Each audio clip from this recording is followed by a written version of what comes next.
brothers, Will Strickland, Kelly Wu. The shout out heard around the world is what somebody called it once.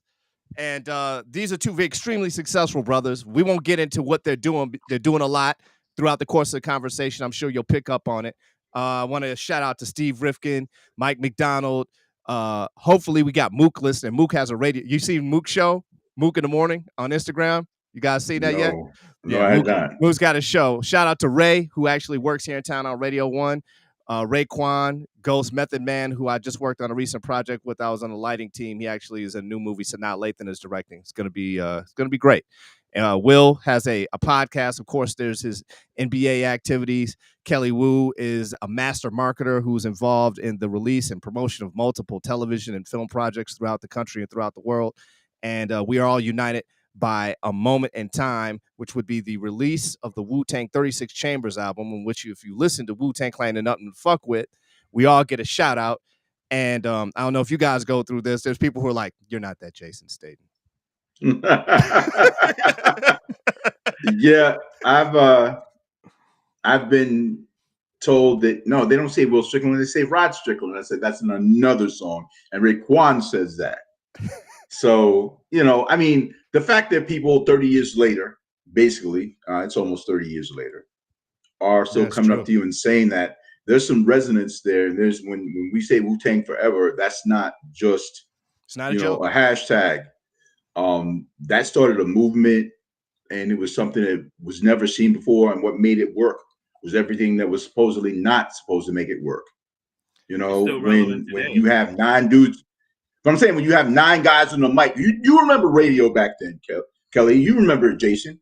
Oh, absolutely. Back then, when they said, "Oh, how many dudes are in the group?" Oh, it's 9 dudes, and there's no hook in this song.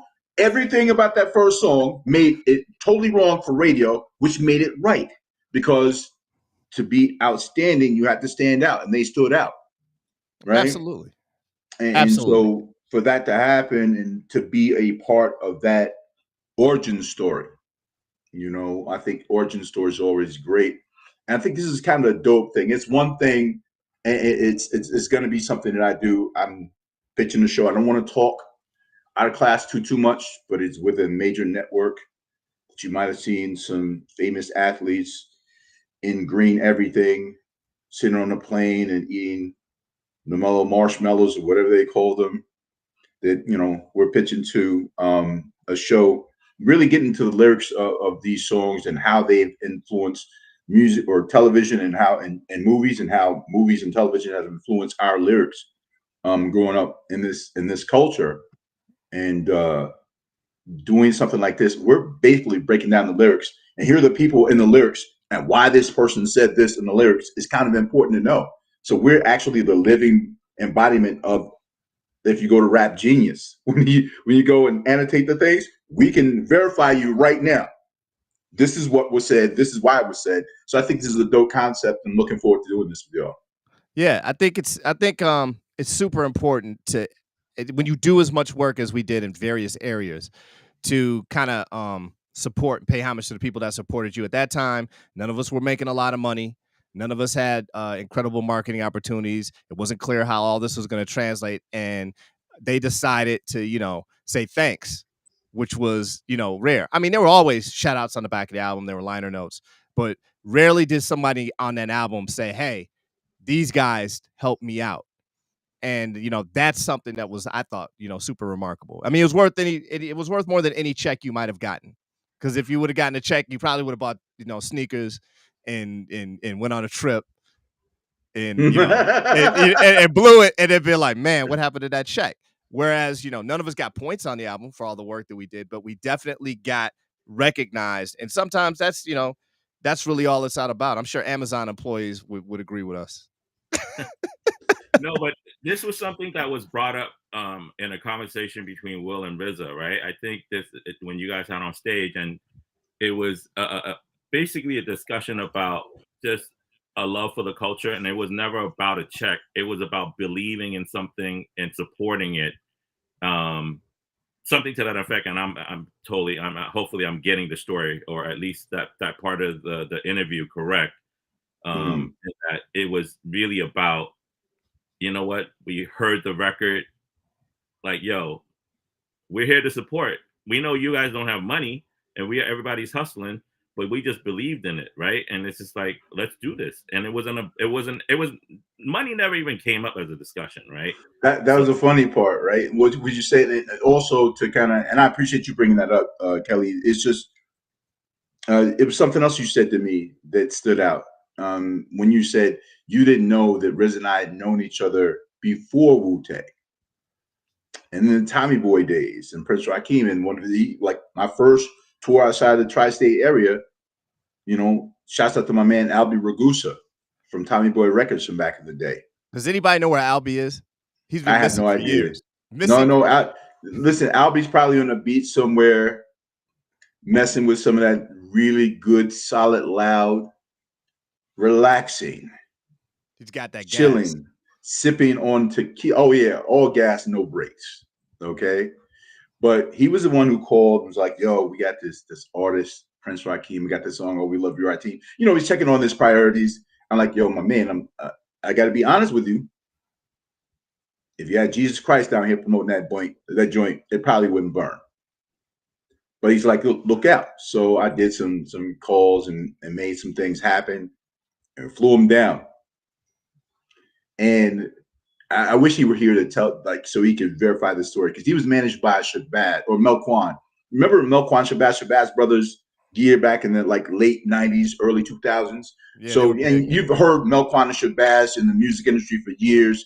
Big Daddy Kane used to shout them out back in like the late 80s. So they've been involved for a long time. Right. So bring RZA down, and I was working with a guy, I guess whoever booked him for this club. Well, I guess I booked him for that. I didn't really know what the hell I was doing, but I did know that the guy who ran the club was a little too comfortable on the other side of the law. And, you know, if I didn't recoup his money, there'd be problems. I'm just saying. So he gave me X amount of dollars to give to RZA.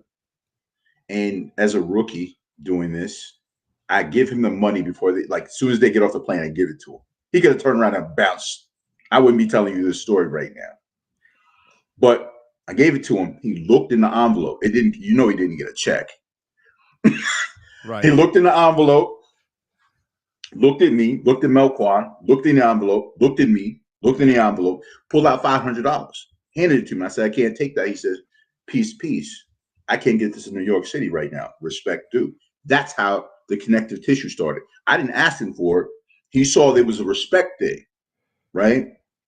And so when he called me, and we'll get into that later, but just to say, like, there was something that happened before that, and then I didn't hear from him for like a year, almost a year and a half. Like we exchanged numbers and stuff after we did the "Oh, we love you." He did one song for that money, one full song. We stretched it out to 7 minutes. "Oh, we love you," brought girls on the stage and everything. Right. In the green room, which is basically like a utility closet with mops and brooms and shit, and we're sitting in there, and he was like, "Yo, this is not really who I am. This is what I do. I got this little group."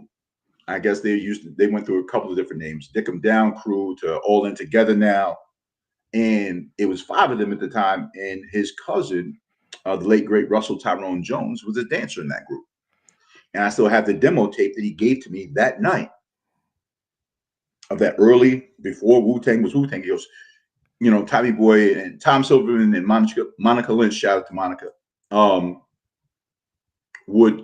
didn't want to hear Grandmaster Flash and the Furious 5 on the mic. That's how he told me. But this is my group, and this is the thing I really want to do. Right. And I'm like, okay, I didn't listen to it. I had not listened to it. So he gave it to me, but I didn't listen to it because this "Oh, We Love You, Rakeem" song wasn't hitting for me. But I liked him as a person. And that's what the difference between the business of this thing is and like the human side, like the connection side. That's why 30 years later, we're sitting on here talking together. Speaking of connections, Fade is in the house. Fade, a.k.a. Fabian Duvernay, master of promotions when we were helping out. We were helping out loud, and then the head of promotions for Death Row when we worked on the Death Row Street team. Fade is in the house, also known as Sugar Free's manager. You know what? I think at one time they both had the same hairstylist. Ouch! They had to have.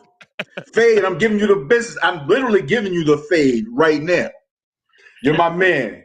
Fade, Love you, if you brother. contact Miss JUK, she can send you the link and you can jump in and out real quick. Fade was saying, he said that's fucked up. He was saying Come on, buddy. he was like, I gotta follow so I could join the conversation. I was like, support your people.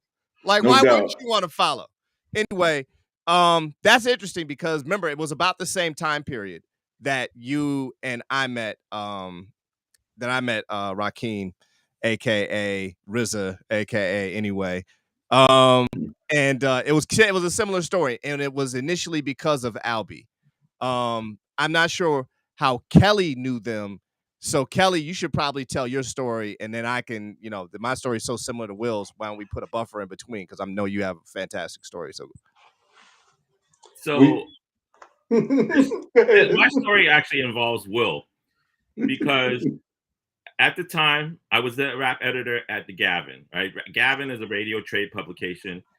We basically tracked radio play, and at the time it was mainly college radio, because we're talking, this is 91, 92. Right. Commercial radio was not playing rap at all. 100%. Maybe day parted, right? So, but college radio, as the both of you guys know and were involved in, was the launching point for a lot of rap acts, and breaking the music. Absolutely. And so we had a rap chart, started with, shout out to Brian Sampson. I was actually just kicking it with him last night. Earn Money. We basically started the rap chart at Gavin. And at that time, we would take reports every Thursday. We would get calls or call you guys and be like, yo, what you guys have on your playlist for last week? Right. And as you guys know, and this is something I wanted to jump in on, because again, in the conversation that you had with RZA on stage, he was like, you need, two people playing your record in order to get on the chart.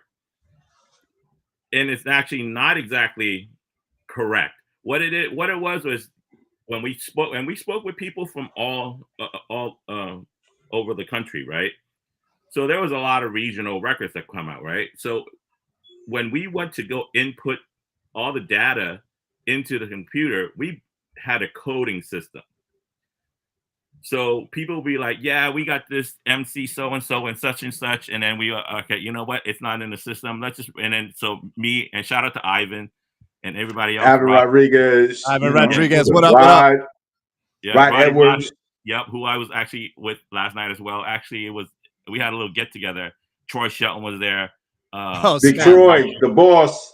Yeah, so shout out to everybody, Jason Ricks. So anyway, are we missing the Queen Mother, Tambita Mshaka? Can we give her some love too? Oh, absolutely. Yeah, absolutely. But she was talking about who was there last night. Tambisa. Oh no! I just wanted to throw her in there. Just all the people from the Gavin that really, like, you were basically ground zero for everything that changed from what we did with the college radio stuff. Shout out to the Bay Area Radio Coalition. They were hard body about it, hard body karate at all times, from LL to J-Ro. They all got it. Anybody could get it if you didn't do it right.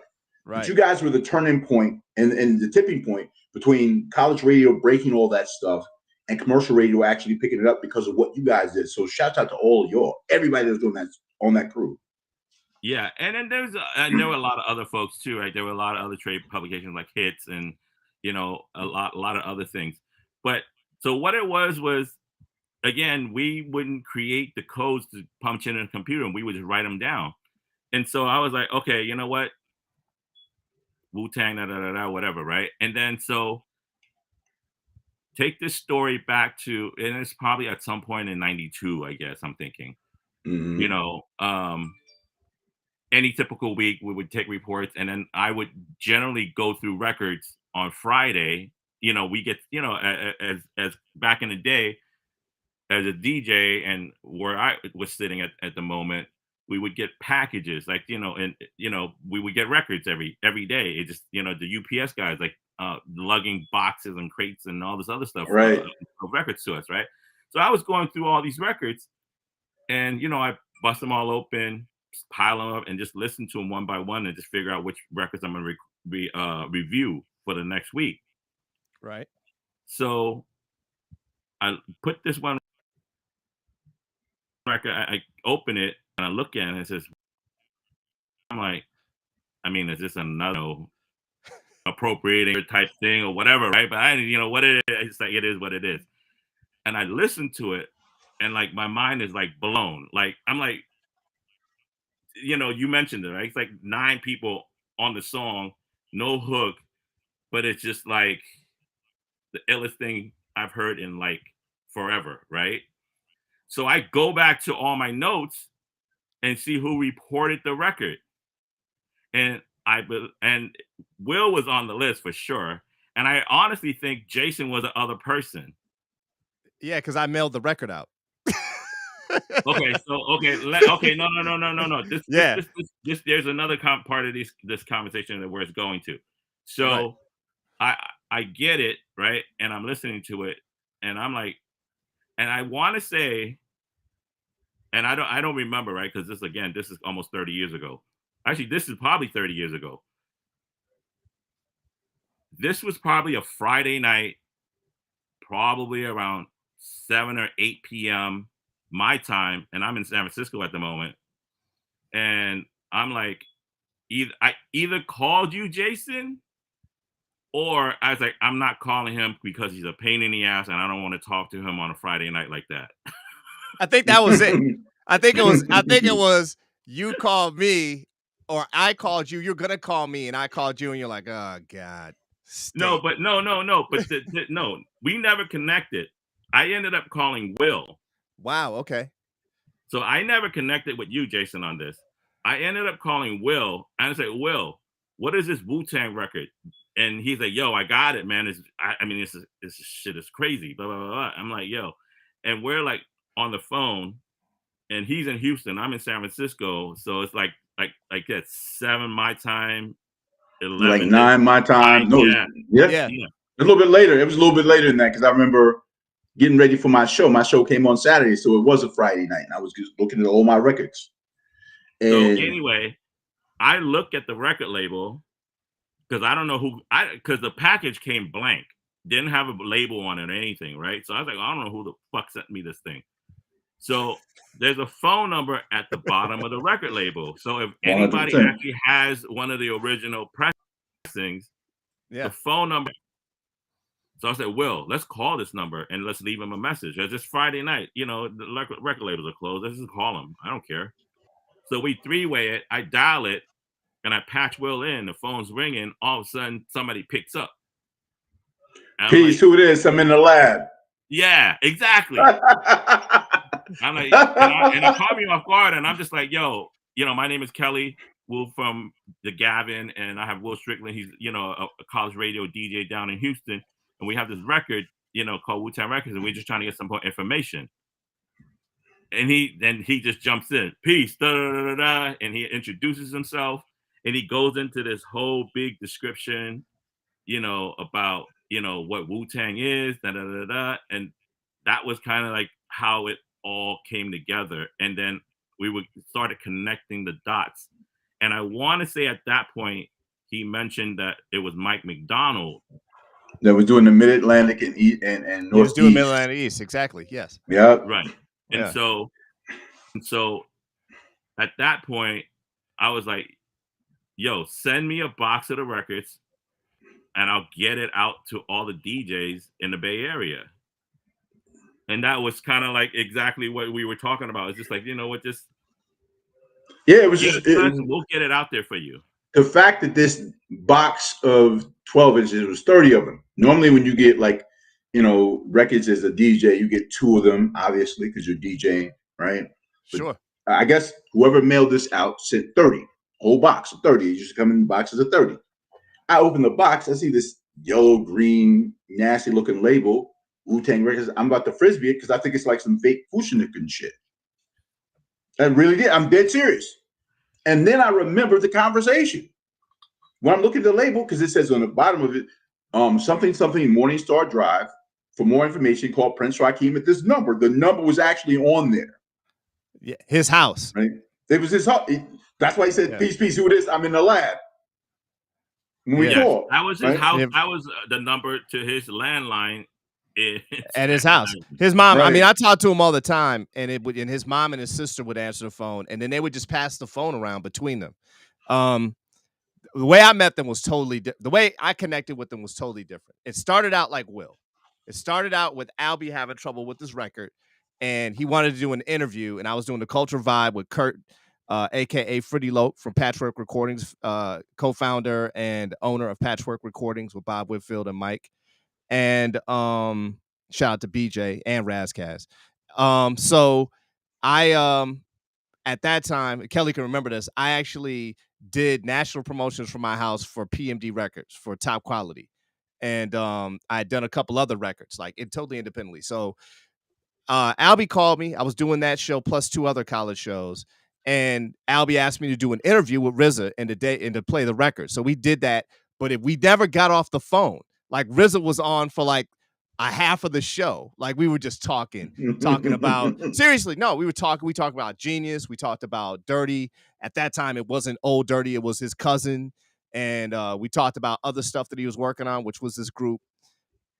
Easily a year and a half, like yourself, Will, I didn't talk to him. And maybe it was a little bit less. And I got a call. I think he hit me, and I didn't actually catch his call because if you remember that time, we had Sky Pagers. Numbers would come to your Sky page. You had to call it back, listen to the message, whoop, whoop, whoop. And then you didn't hit the person back. I called Sincere because I was working a project for Sincere Thompson, who I had originally met at Wild Pitch Records. Sincere says, "Shouts out to Sincere. Yo, your man's in my office." And I was like, "What are you talking about?" He's like, and you hear the RZA voice. "Yo, stay. What's going on?" And Mook was there, RZA was there, Mike was there. It was like 2 or 3 people up in Sincere's office.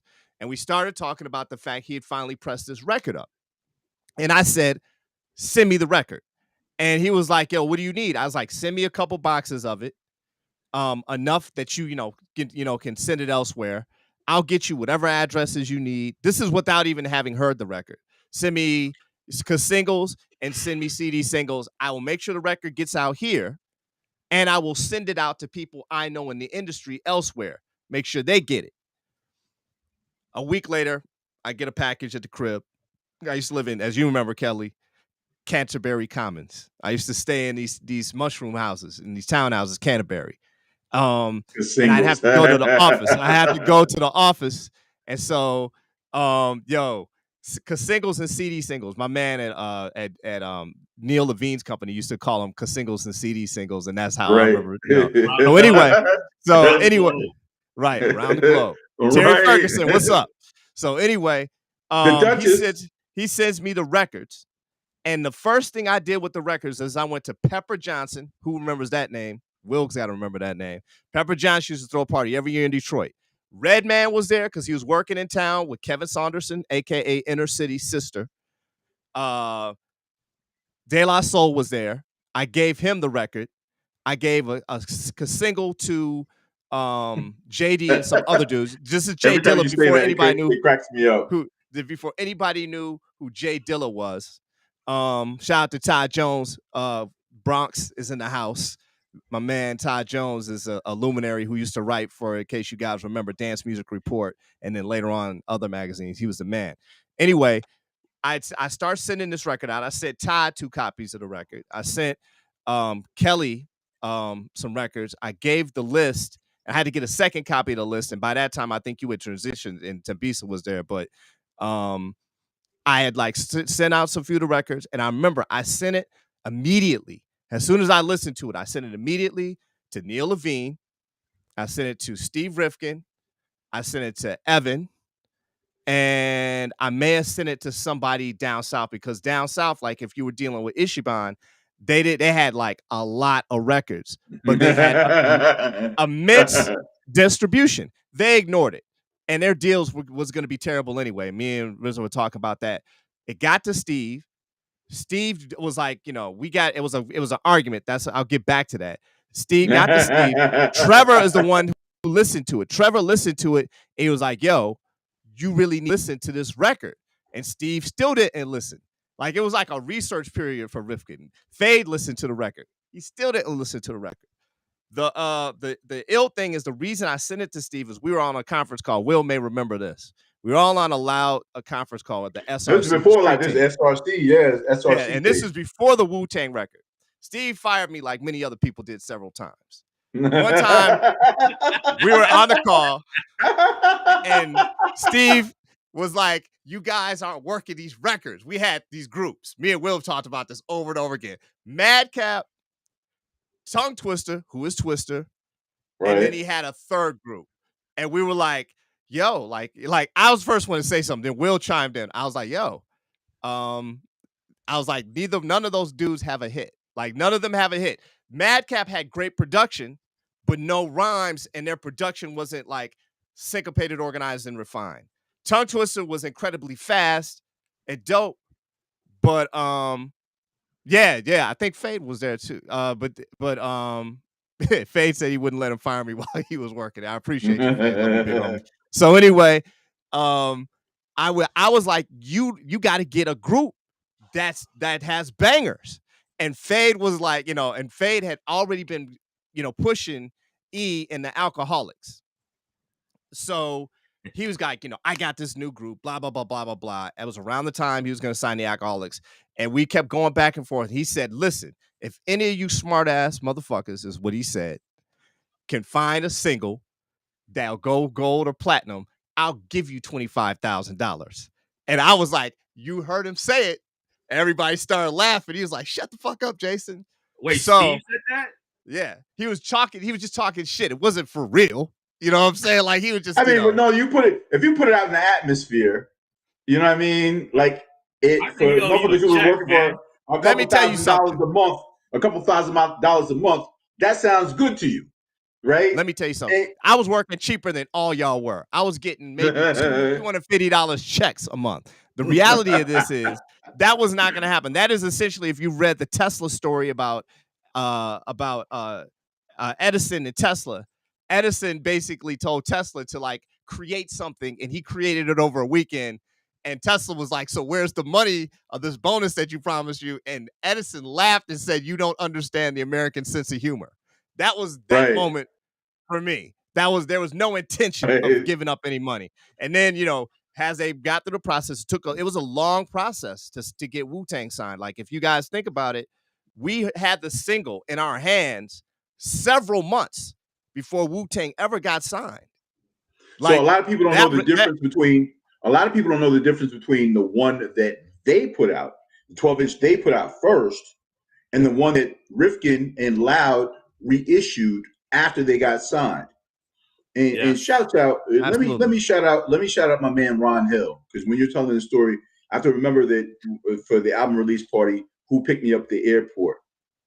And I hadn't heard the album yet. I just knew once we were doing the singles and everything, and we learned the origin story about how they got the deal, how much they took, what Rhythm Youth on the $1,000 in the pot, the Genius shot the first two videos, the whole nine, right?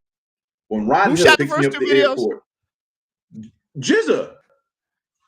Did shoot those videos? I had understood from a conversation. Uncle Ralph did the first one, and then a guy named GB, Gerald Barclay, did either the second and third one or the other one. But the concepts may have been right. So maybe I'm misrepresenting that. All I know is I may be incorrect. But you know how this goes. It's 30 years ago. 30 years ago. Here we go. And Gerald Barclay is a dude. He also did the first Wu-Tang documentary, if you remember that. GB he's a Barclay. His family's actually from Liberia, and they had moved and left, and they were refugees, and they lived in Staten Island. A lot of those brothers that live in Staten Island and other places in New York are from all over the diaspora. You know what I mean? So you get so much crazy talent. Now I just know that Ron Hill, if I remember correctly, picked me up at the airport. We're going to some album release party for the album. And he said to me, yo, what's up, brother? Congratulations on making the album. I'm like, what? I didn't go in the studio with them. Word is born. This is exactly what I said. So we're on the 5 going back from Inglewood toward the city. Right? And I hear he pops in the cassette because nobody had CD players in that car. He pops in the cassette and went. And no, he's playing started. it. He's playing it, and as I'm listening to it, the shouts out go, "Peace to Kelly Wu." It's not shout outs, it's shouts out. You give the shouts, not the outs. I'm the syntactician. I have a problem with English language. I do that from time to time.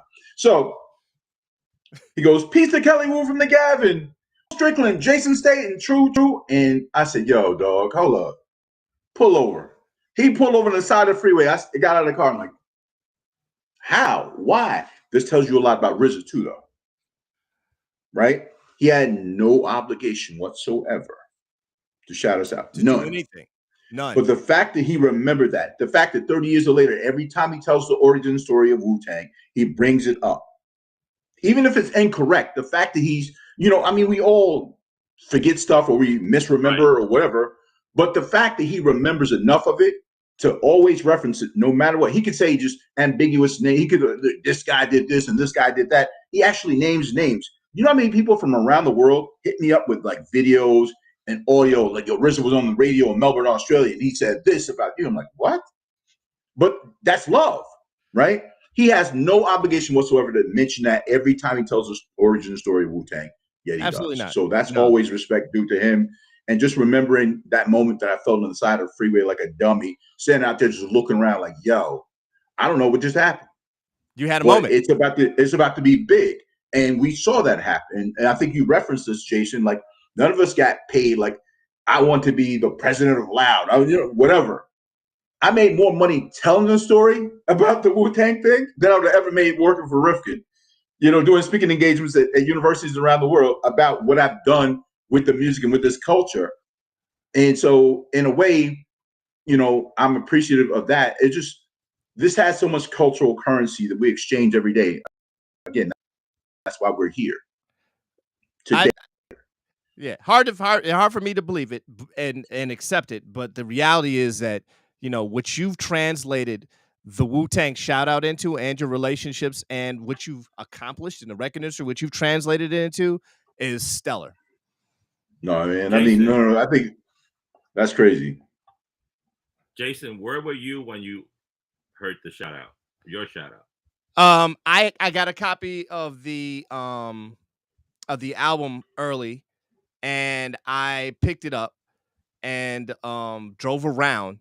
I think I drove to Muskegon and then back to Grand Rapids and then back to Lansing.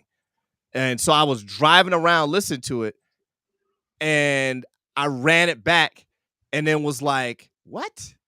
And then I remember calling them and saying, yo, thanks. You guys didn't have to do that. And I remember someone else hearing it, and they thought that the radio show was me. And I was like, no, I think that's Michael McDonald on his show. And they're like, no, that was Warren, wasn't it? Warren Martin or Martin Warren. Martin Moore. It was Martin Moore. Why am I thinking about the dude that played in North Carolina that Lynn Bias, blessed the dead, dunked on from the University of North Carolina? When I said Warren Martin, is Martin Moore? Hey, look, blame my mind, not my heart, my G. I love you, man. Blame my mind, not my heart. Yeah, Mike. They recorded his show and people requesting it, and I was like, nah. And the reason why is because when I played Wu-Tang on my show the first time, people kept calling back. And then the second time I did it, I believe I had RZA and them on the phone. Like, yo, this record's going crazy out here. And if you guys remember, it wasn't getting played in New York initially. It was getting played in in these weird exterior markets where they had relationships. And this is another statement to hip hop, that the relationships that you create by traveling from state to state, person to person, mixtapes being handed from one person to the next person were like the internet. They were essentially more powerful than a record pool. It was more powerful than any independents couldn't do anything with it. It was about the relationships that people had. The reason Fade, yourself, Kelly, the reason you had so much power, Will, is because you had developed long-standing relationships that spanned the entire country and sometimes the entire world. I still talk to DJ 279, shout out to Steve, in London, because I sent him records. You know what I'm saying? I still talk to people overseas that I met once or twice because of hip hop. And I think Right. sometimes people don't understand that connectivity, that energy, and that culture. When people talk about the culture, that's the culture, the That's connection. cultural. That's cultural currency. That's connective tissue. I think Kelly mentioned it before. Like, we didn't do it because of money. And I'm not knocking anybody that does it. It's we live in a capitalist society. I get it 100%. Sure, yeah. But there's something about that cultural currency exchange again that keeps us here. That keeps us being able to do this kind of stuff. That keeps us always in that conversation and always being able to maybe capitalize. You talk about me being able to capitalize from that. Like, I have. It's been great. You figure out how to commodify your life because that's the greatest asset you'll ever have. And by putting yourself in position to create this cultural currency and meet people and understanding that your network is your net worth, then becomes something else when you put it out there. It's not fake. It's totally organic and comes back in a real and tangible way. And I respect that, and I always will.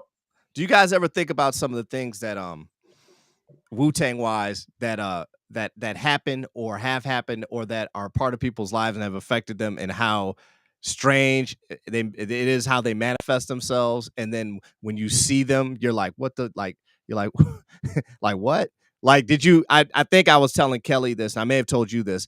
I watch a lot of television, as you both know, and I stay for hours watching television and movies. I watched a show called The Leftovers on Love HBO. you too, Fade. Incredible show. The Leftovers. The actress who played one of the core parts had a Wu-Tang tattoo on her wrist. And I was like, yo, that's deep. That's Because investment. that's an investment in a group. How many people, I mean, you see that with the Grateful Dead. You know what I'm saying? You see Rolling that with Stones. groups, where the people have huge cult followings.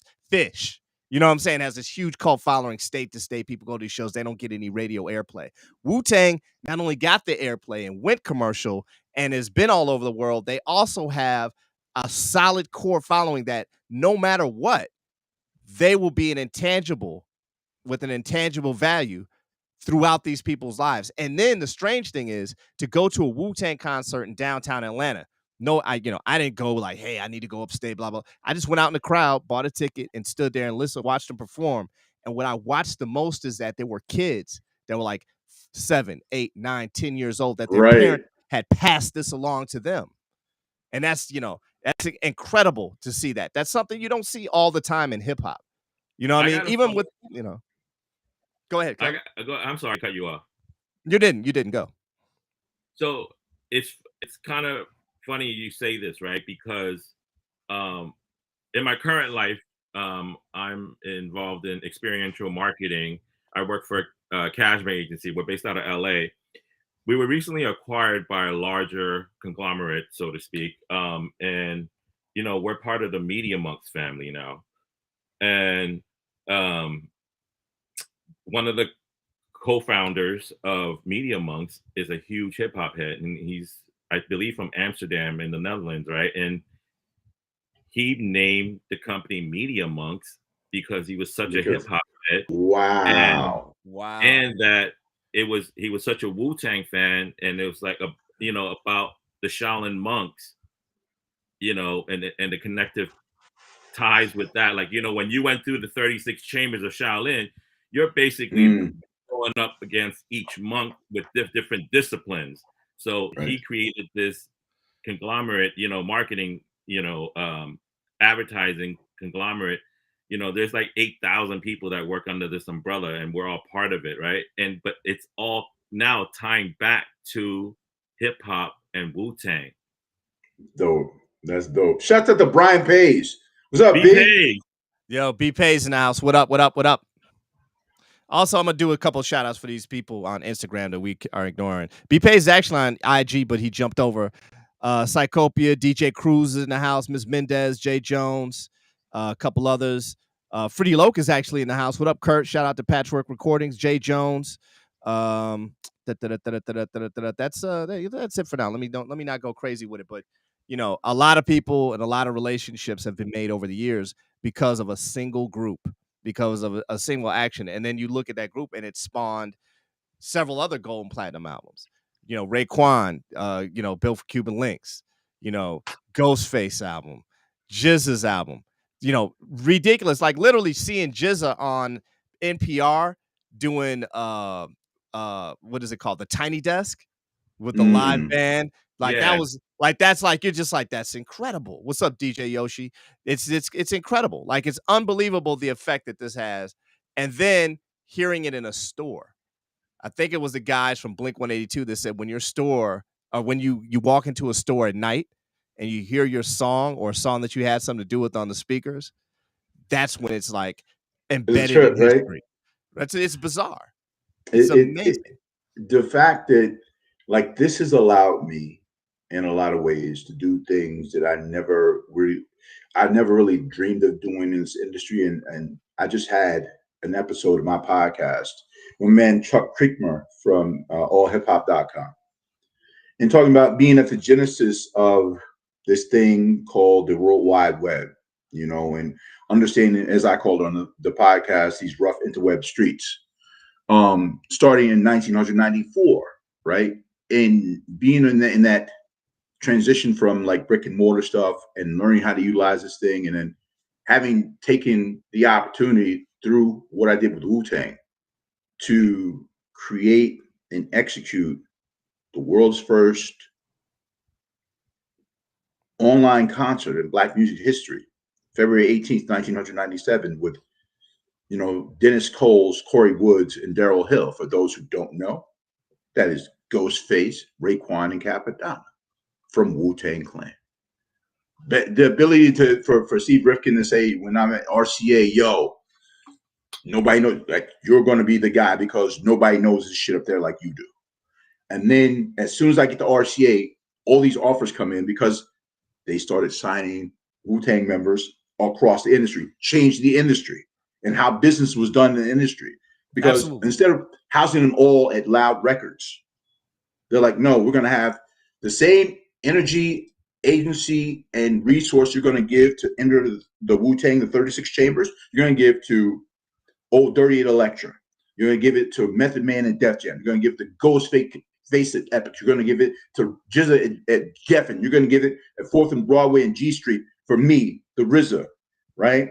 You're going to give all that. Raekwon's going to stay on Loud. You're going to have to inspect the deck and you got on Loud, whatever. But for the most part, we're going to spread this out. And to have that opportunity to do this thing with those guys and see how the album, when I went over to Epic, was stalled in sales. And the weapons that we needed to utilize to sell the record or sell the album today is different than it was then. We had to have videos and a single, but there was no real plan. They spent like $1 million of Ghost budget, no real plan. Come there and they're like, so what's the next single? They got no more singles. We want you to reinvigorate the sales on this album, though. I'm like, y'all just sent me into a gunfight with spitballs. Like, what are you talking about? Y'all should have fired me on the spot. And I negotiated a really nice contract over there, right? But there was something about this internet thing that made me say, I don't know what the hell I'm doing. My bosses still use inter-office memos. You write it and send it out online. They would not push send on that computer ever. Shouts out to Ray Harris and the late great Dwayne Cunningham. They would not use it. But one day, because I came in and showed them how we were going to do this thing, and I made it, I said, look, tell you all up front, I'm putting my job on the line. I need to go to Dave Glue and Tommy Mottola. Dave Glue was the chairman of Epic Records. Tommy Mottola, chairman of Sony at the time. Put my job on the line because I need $250,000 to do this Ghostface thing. If you want me to do what you are asking me to do, we're going to do it through the internet. I don't want to tell this long story about Korn and how I watched them do what they did and how that gave me the inspiration. Korn, a rock group, gave me the inspiration to do what we did with Ghostface. But I'll tell you this, after 2.5 months with no single, no video in the marketplace, I was damn near certified gold, eventually going platinum, and gold or platinum in 7 different international territories around the world. The only way they can point back to is what we did. And my bonus check that year was banoodles. I'm just telling you that right now. I did not know what the hell I was doing, but I believed in it. And that was the energy. We'll never get that back. There's no, that genie's out of the bottle now. But the innocence of not knowing what we're doing, but believing in it so much you're willing to put all this on the line, that's a different thing. My son's mother told me I was stupid and she was right. But I believed in it. I always been like for the artists. Just like with sports, I'm always a players guy against the teams in the union and whatever. I'm all or not the union, but like the ownership. I've always been like. So at the label, when they were like, "Yo, I feel like you're siding too much with the artist," I'm like, "Ain't that our job?" So I maybe had a misunderstanding about what I was doing to the labels. It's fine. You know what? Everything happens for a reason. Shout out to G who just jumped in. No doubt. What's up, G? WPRB. Hey everybody! Don't forget to share this with your friends. Don't forget to post a link in your on your timeline, and if you're on Instagram, you can also put the link in, or you could just send it to people. And then as far as Twitch, you can just click that upper right hand corner, the box that has an arrow, shoot it up, and then you can host it or share it on your timeline elsewhere. But bring other people to the conversation. It's too rare and too hard to get important people like this online and have a conversation and pass this much knowledge along. I apologize to everyone out here right now too, and I'm sorry. I apologize to both of you men first and foremost. I want to say peace to my brothers. I love you both. We are linked forever with this thing. Is I don't want to compare us to like Starsky and Hutch or Peanut Butter and Jelly or Ali and Fraser, but in a way, because of the cultural currency, like that's a real thing. And we didn't say hello to one another when we came on. So, hello, Jason. Hello, Kelly. I miss you guys, and I love you guys. So what up, Will? What up, Kelly? I know I drive you crazy, but I'm gonna call you at least once every 2 months. And if Kelly doesn't call me back, I'll be like, "This dude got a problem? What's the problem? Give me back." You like Jason? I'm always Atlanta's my second home. Actually, I was just there, so I didn't get a chance to shout you out, but. Yeah, no, it's all good. No, that was the one thing. Actually, we had a really impromptu call the other day, and I said the only thing I don't like about this is the fact that we're not in the same room, so I can hug both of you guys. No doubt, I remember you saying that. That's love. We're gonna make that happen for the 30th anniversary. 30th anniversary, we're gonna doing that. It's gonna be a big production. Yeah. You'll see. Yeah, no, I think that's a fantastic thing to be in the same place. I think we're all so used to not being in the same place now in isolation because of the perception of the pandemic.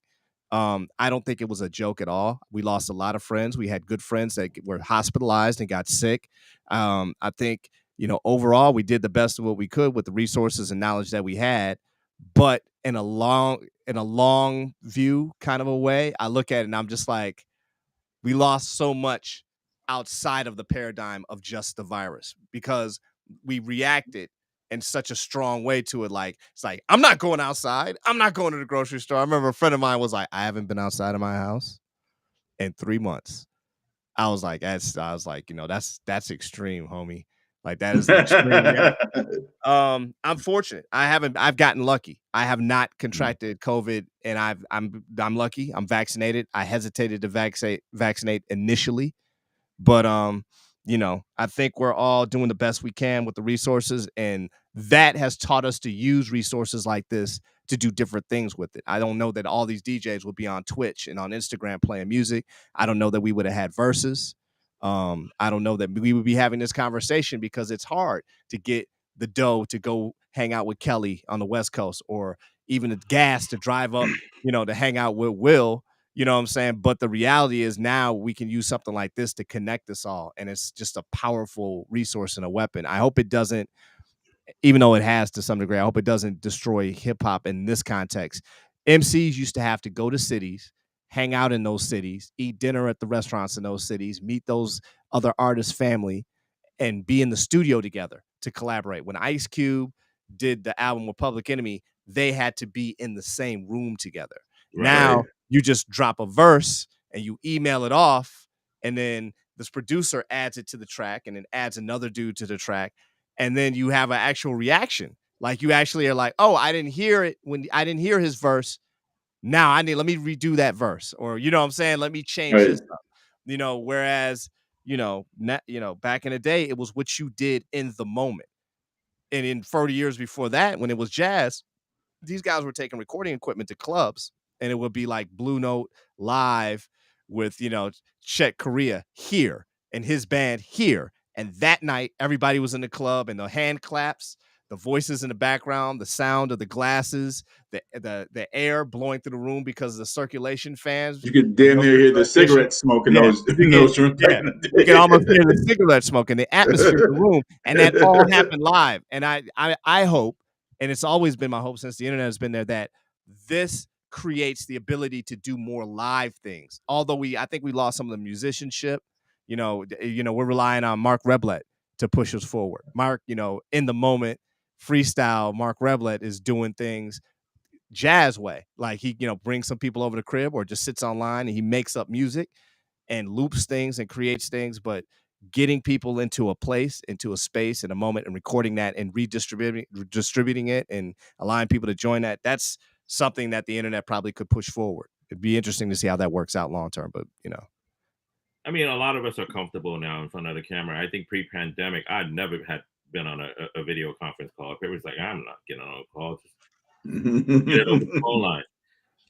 But it's a new world, right? And I guess if there's anything positive that's come out of this is that, like you mentioned, we're now using this technology to push and do other things. And, I think as a human race, we're all creative and resourceful, and this has just forced us to do other things. And like you said, I'm just happy that this was able to happen, and this was probably that this came about because we're on lockdown and we find Restream or relying on social media to connect, and it's all good. However this came about, I just love it. Yeah, it's fantastic just to be able to have a conversation with you guys at the same time and it not be like, hold on, let me try Will. Click over. Did it work? You heard Kelly say something that kids today probably wouldn't even. Three-way call. A three-way? What were they doing on a three-way? It has a different meaning today. Three-way, you were setting people up. Remember the three-way calls? You biggest that was setting people up. All they heard was three-way, and they're like, wait, what the hell is Kelly Wu talking about right now? But he had to explain. It was a call. It was a phone call, right? And he clicked through, and he had to bring me in, and the whole conversation happened. But I think it is something that Grandmaster DMX or DXT said in Hip Hop Evolution about Grandmaster Flash. And if you think about the evolution of our culture, this thing of ours, he said he was the first person to marry technique with technology. Okay. And what we're doing here is what we've always done as people, and being resourceful, like Kelly was saying, is that we've taken innovation and turn that into industry. And I think that's part of the reason why we're still thriving in whatever roles we're in today. But it has its foundation in what we did when we didn't have anything. When we had nothing and we just had each other, like you said. Well, I shouldn't call it nothing, because there's capital in these connections and these exchanges, and we figured out how to monitor, how to make those things work for us in whatever field that we went into. But you talked about even Kelly telling us about his company and how, the man who owns that company, was so influenced by this culture that he named his company after that, and he built it based on the 36 chambers, and finally meeting the abbot at the end, the whole nine. That's something that's inspirational and aspirational all at the same time. And I love that. And I think that as we continue to do this, like, our chapters aren't closed. You see Fade, you see B Page, you see Yochi and all these people coming on and saying what's up. You talk about the people who are checking in on this thing, man. This has been, for me, an amazing experience. It's always good seeing you guys. I'm always checking cable for the kicks. You know how we do with the kicks. We do. I see you back there. Somebody asked how many shoes Kelly has, and I was gonna respond, not as many as Will. Hey, look, I don't know. I've given away a lot. I know that, my mother one day, when I was way back, when I was a young man of 35, this was a long time ago. I'm on the fifth floor now. That, fifth floor, like, bro, man, from Martin. Yeah. So she said to me, you Forrest Gumped your way through life. I thought she was dissing me. I'm like, my mother got what? I need to make a diss record of my mother? But she said, like, think about this. Eminem did it. You utilize basketball, the music industry, and your education to travel the world 40, 50 times over and do things that coming from where you came, that was not in the cards. Again, I keep referencing the great and immortal postmodern contemporary lyricist and literary giant, Tariq Lukman Trotter, making manhood. Hey, look, he said, making manhood in the hood is a damn good bargain. 90% of the people I grew up with don't exist anymore. So I was the fish that got away, and I was able to do something with whatever time I've gotten. And that's what I said. I'm glad our chapters aren't closed. I'm glad that we're utilizing this thing that we have to continue to grow and build. And I called Jason. I'm like, Jason, I'm doing this project down in Atlanta and Georgia. I need you to come out and do it. I didn't call somebody else. I know what Jason does now. I'm like, Jason, I need you to come see this. I'm gonna let you know. That's what we do. That's 30 years. If we haven't spoken to each other in 5-10 years, and out of the blue, we just start talking again. And and there's not gonna be a time where you don't say, hey man, I need to get in contact with so and so. And I say, for your welfare, if anything, I'll say for your welfare, I'm gonna let this dude know I'm giving you the phone number so he doesn't, because that's how that person is. Me, I just give you the phone number and be like, Will's the same as me calling you, as far as I'm concerned. So Will calls and says, I gave you his phone number. I gave your phone number to a member of my family. Help him out. As long as, I'm saying, if that's just the way it should be. If, you need somebody's email, here it is. You know what I mean? But is this some Goodfellas shit though? Is this some Goodfellas shit? Let's keep it a buck. If you take the time to say you're gonna, like, if you and Kelly didn't know each other, and you said, hey, I like to know Kelly Wu, I'm gonna go. I'm gonna connect y'all. I'm gonna introduce y'all. Sure. Kelly should know, based on our relationship, that if I'm bringing somebody to him, that person must have A1 credit with me. I'm not just going to bring him somebody just on the strength of, hey, it's some random dude. And you should also know the same thing. That if I bring something to you, you should know I must be vouching for this person, because I would not bring that person to you if they weren't about that life. And legitimately, so right away, it goes without explanation for me personally. I do you guys meet, you talk. I feel like you have some synergies. Talk it out. Love you. See you soon. I leave it. And if it works, it works. If it doesn't, it doesn't. That's a pretty low quote. Curtis always says that. Look, man, if it works out, it works out. If it doesn't work out, it's not on you. You just made the connection. You know what I mean? You just made the connection. You thought that person was worthwhile for me to get in contact with. If Fade called me right now and said, Jason, I'm sending you a box of records, will you go drop these off to record stores? I would be like, yeah, man. Russ Parr called me once and asked me to go to he sent me a list of movie theaters when he came out with one of his movies. And he was supposed to be getting a trailer before the beginning of a specific movie. He sent me the list. That night, I went to 8 different movie theaters, walked in, paid for the ticket, sat down, watched all the trailers, and then made a note. And then when I got done at the end of the night, I said, yo, this, and this company are showing your trailers. This, and this company isn't. If you need the ticket receipts from me, I can send them to you. Because this is the most unique sorority and fraternity on the face of the planet. This is essentially Phi Beta Kappa for the record industry. And as in essence, because no one else, I would wager to say, no one else in the record industry in the various phases, genres, and different, pursuits in the record industry has a closer connection than people who've worked in hip hop. We don't really beef with each other the same way. I'm gonna have to say, a lot of people will be mad that I said this, but in a hip hop world, if Clark Kent is DJing, he's not gonna put you on. But a lot of dudes that we roll with, like if Kelly walked up and said, let me drop a couple records, people would hand him the headphones. That's how we operate in hip hop. Like, we're gonna throw you out and we're gonna dish you if you're garbage, but you get a shot. You know what I'm saying? Nobody ever wanted to stop anybody from getting somewhere. I can't count the number of times that no matter how people, and it was never personal, and it was never like in a negative way, no matter how many different people I've met, if I needed something or wanted to do something, Kelly, Tembisa, even if it's Chris, like they want to help you get further ahead. We were all always trying to get further ahead, and we were always trying to get the culture further ahead. I think, for me, I didn't want to see techno or house go away, but I wanted hip hop to matter as much as techno and house did in Chicago, Detroit, Ohio. And I wanted for break beats and things to be heard. I wanted records to be heard. I wanted to have cats.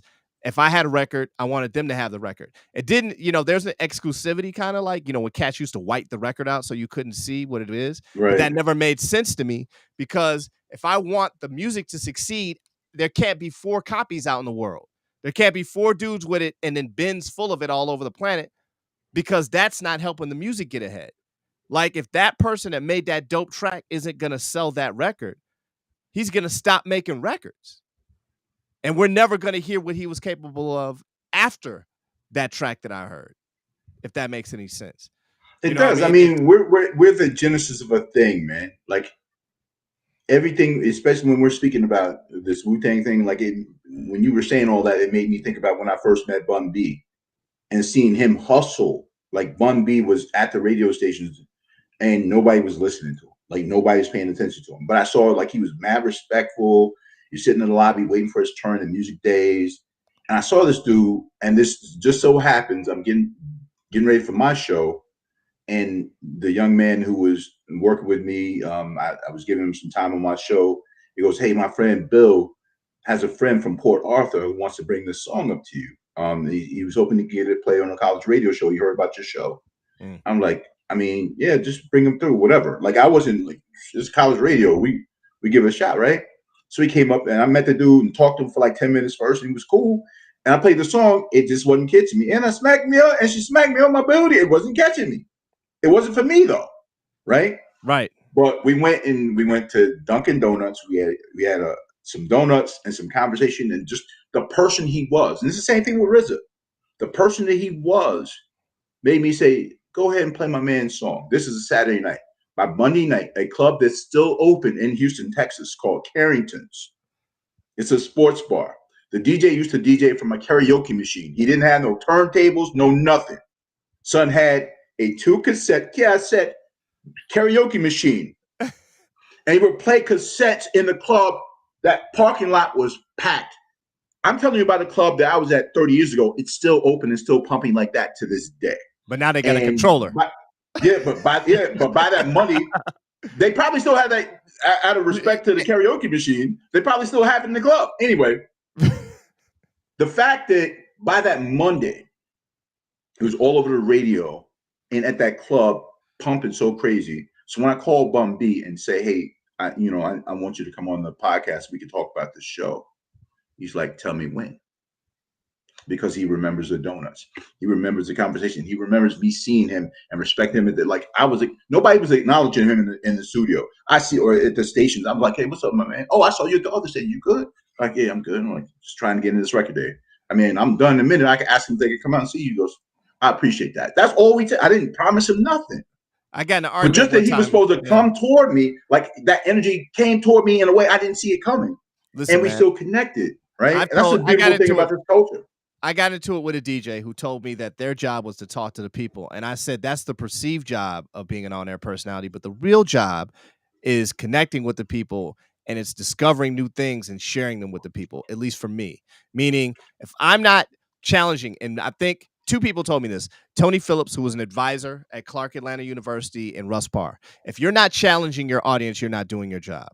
Part of the challenge, or the part of the thing about challenging your audience, is playing new music and challenging them to explore new territories and finding new stuff. I mean, coming from Michigan, it was different. Rock Lobster, Party Out of Bounds were big records with black people in Michigan. You know what I'm saying? Like, I heard Can. Do you know what Can is? You guys familiar with Can? Did you guys watch the Get Down? Yeah. Okay. The song that Will Smith's son, hate to bring the Smiths into the conversation, but we got to do it. Jaden and his brother, I think Rory, or is it Rory, made a record, and it was, "Hey, you're losing. Okay, yeah. that record is actually a record that was created by a group that was in Germany. They lived like in a theater and worked together. Vitamin C, exactly, is the name of the trekker. Is the name of that track. The track and record. I assembled it together. The trekker. So yeah. So I was rocking that shit. Why would you want to slap me, Fade? That's anyway, yo, that record right there, I heard that record in Detroit as a kid and was like, yo, this is incredible. And I just remembered the track. I couldn't remember the record I saw it on. And I have it still somewhere. But when I kept telling people, I was like, that's not an original record. People were like, yes, it is. The biggest phenomenon, I think, or one of the bigger phenomenons, is that we were music appreciators as kids. We appreciated the music our parents brought to us, our neighbors brought to us, what we heard on the radio. Hey, G from the 203, what up? No doubt. They Black Death GT, what up? Fade, why you haven't explained the slap yet? This is the 3-time slap. Did anybody see Atlanta this season? Of course. I know Kelly did. Kelly is responsible for helping us all know what Atlanta is and being. Look at he's trying to. You see how he's being all coy and quiet, but what he said earlier about what you're saying right now, like he listened to the Wu-Tang single and was like, my mind was blown. Like if you remember, the other side of that 12-inch was After the Laughter, and I'm like, nope, this ain't it for me. But I flipped it over and like, yo, what the hell is this? There's no hook, but this shit is crazy. And that Kelly was like, you know, like the discovery part of it and that energy, like he had to, if he didn't put it on the chart and people didn't know about it, think about that. If he didn't go, yo, this is dope, this needs the opportunity. It's the same thing as being the DJ at that point, right? He has a vehicle and he's spreading this information. He's challenging the people out there to listen to something that they might not have listened to. They didn't have it yet. But once they got it, it was over. So I think we all, from a vehicle driving standpoint, had roles to play in that. And I just want to acknowledge what Kelly did, you know, not so much from a DJ standpoint, but from being at the trade magazine and being able to say, this has some currency here. Let's make it happen. On the low too, not from an ego perspective. Like no, but let's Kelly was doing. Kelly, that's how the G's be doing it. Yeah, you know, I brought Atlanta down there. You know, and yeah, you know, hey, man, I'm good. I have an enormous amount of respect for Kelly because Kelly is a metronome, you know, inside of this conundrum, inside of this chaos that we call the industry now. He's somebody who's always, you always are getting the same thing from Kelly. And that's not saying he's not innovative. That's saying that he's consistent. And a guy was talking about Kelly McCoy is another radio dude in reference. He was on a station here for like 20 years. Kelly McCoy is incredible. He said, this is a dude who I met through the, you guys remember there was a Black Programmers Coalition in every state, the old heads, and they taught the Black program directors would talk to each other. He told me that Kelly McCoy was a study in consistency. And I was like, he's like, that dude, every time he cracks the mic is consistent. And that's something to be said. Curtis Daniel, always the same dude. Every time you do business with him, every time you have a conversation with him, the energy you get, who he is the same person. Earn Money, always the same guy. Fade, I ain't talked to Fade in 5 years. Fade is the same dude. He probably still got basketball game. I still remember the basketball game I slid through downtown Atlanta. I think it was Jack the Rapper, him, some other cats from Def Jam. Fade was shooting people's eyes out. It's across the street. We were shooting Miss Marvel there about 3 months ago. Like these are people who are always who they are, and that's so rare. But the nexus of it, the connection of it, meeting with so many people who are always the same people and always good people is something that doesn't always happen. And stumbling onto those moments, like you said, Forrest Gump and it will, into all these situations where you meet people that are just good people, that's very rare. And it's not saying that hip hop's not here anymore. It's saying that the experience of meeting that many good people all at once is not that easy to find anymore. It's super dope. Now, guys, Brian brought it up though. Brian brought it up on here talking about like all the conferences, the Gavin and absolutely. Hits and I want to get to that. I want to get to that. But marketing wise, how many things are you seeing now that were innovations that you or somebody else you know in the hip hop industry created that are now being used for beers, energy drinks, cereal, everywhere? There are things we did in hip hop that are now standard marketing practices inside of, you know, the commercial, food and drink market. And, you know, how many people have, you know, gotten a check for that? that have been able to move and translate into other areas and apply what they know about hip hop and music in these other, industries? How much of that do you recognize? How many of those people do you see out there? I mean, I think hip hop in general. I think we just touched on it earlier, right? It's just like, you know, um, when this thing first started, and this has been said many a times. Rap is a fad. It's never going to stick around. Um, Now it's probably the most commercially viable genre globally. Facts. Mm-hmm. And I mean, it's just like you can't get around it. I mean, no matter where you go, you can't run from it. Um, and it's hard to pinpoint anything because you can probably trace it back at some point. What we did may have been new at the time. I don't know. I mean, actually, Ryan Ford, who actually was the guy that jumped on earlier asking how many pairs of shoes I have, he's a president of Cashmere Agency.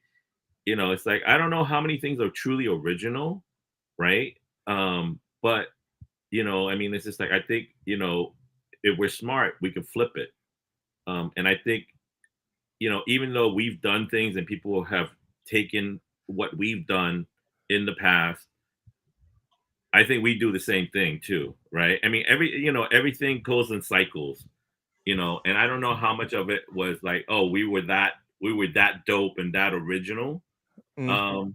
But the bottom line is,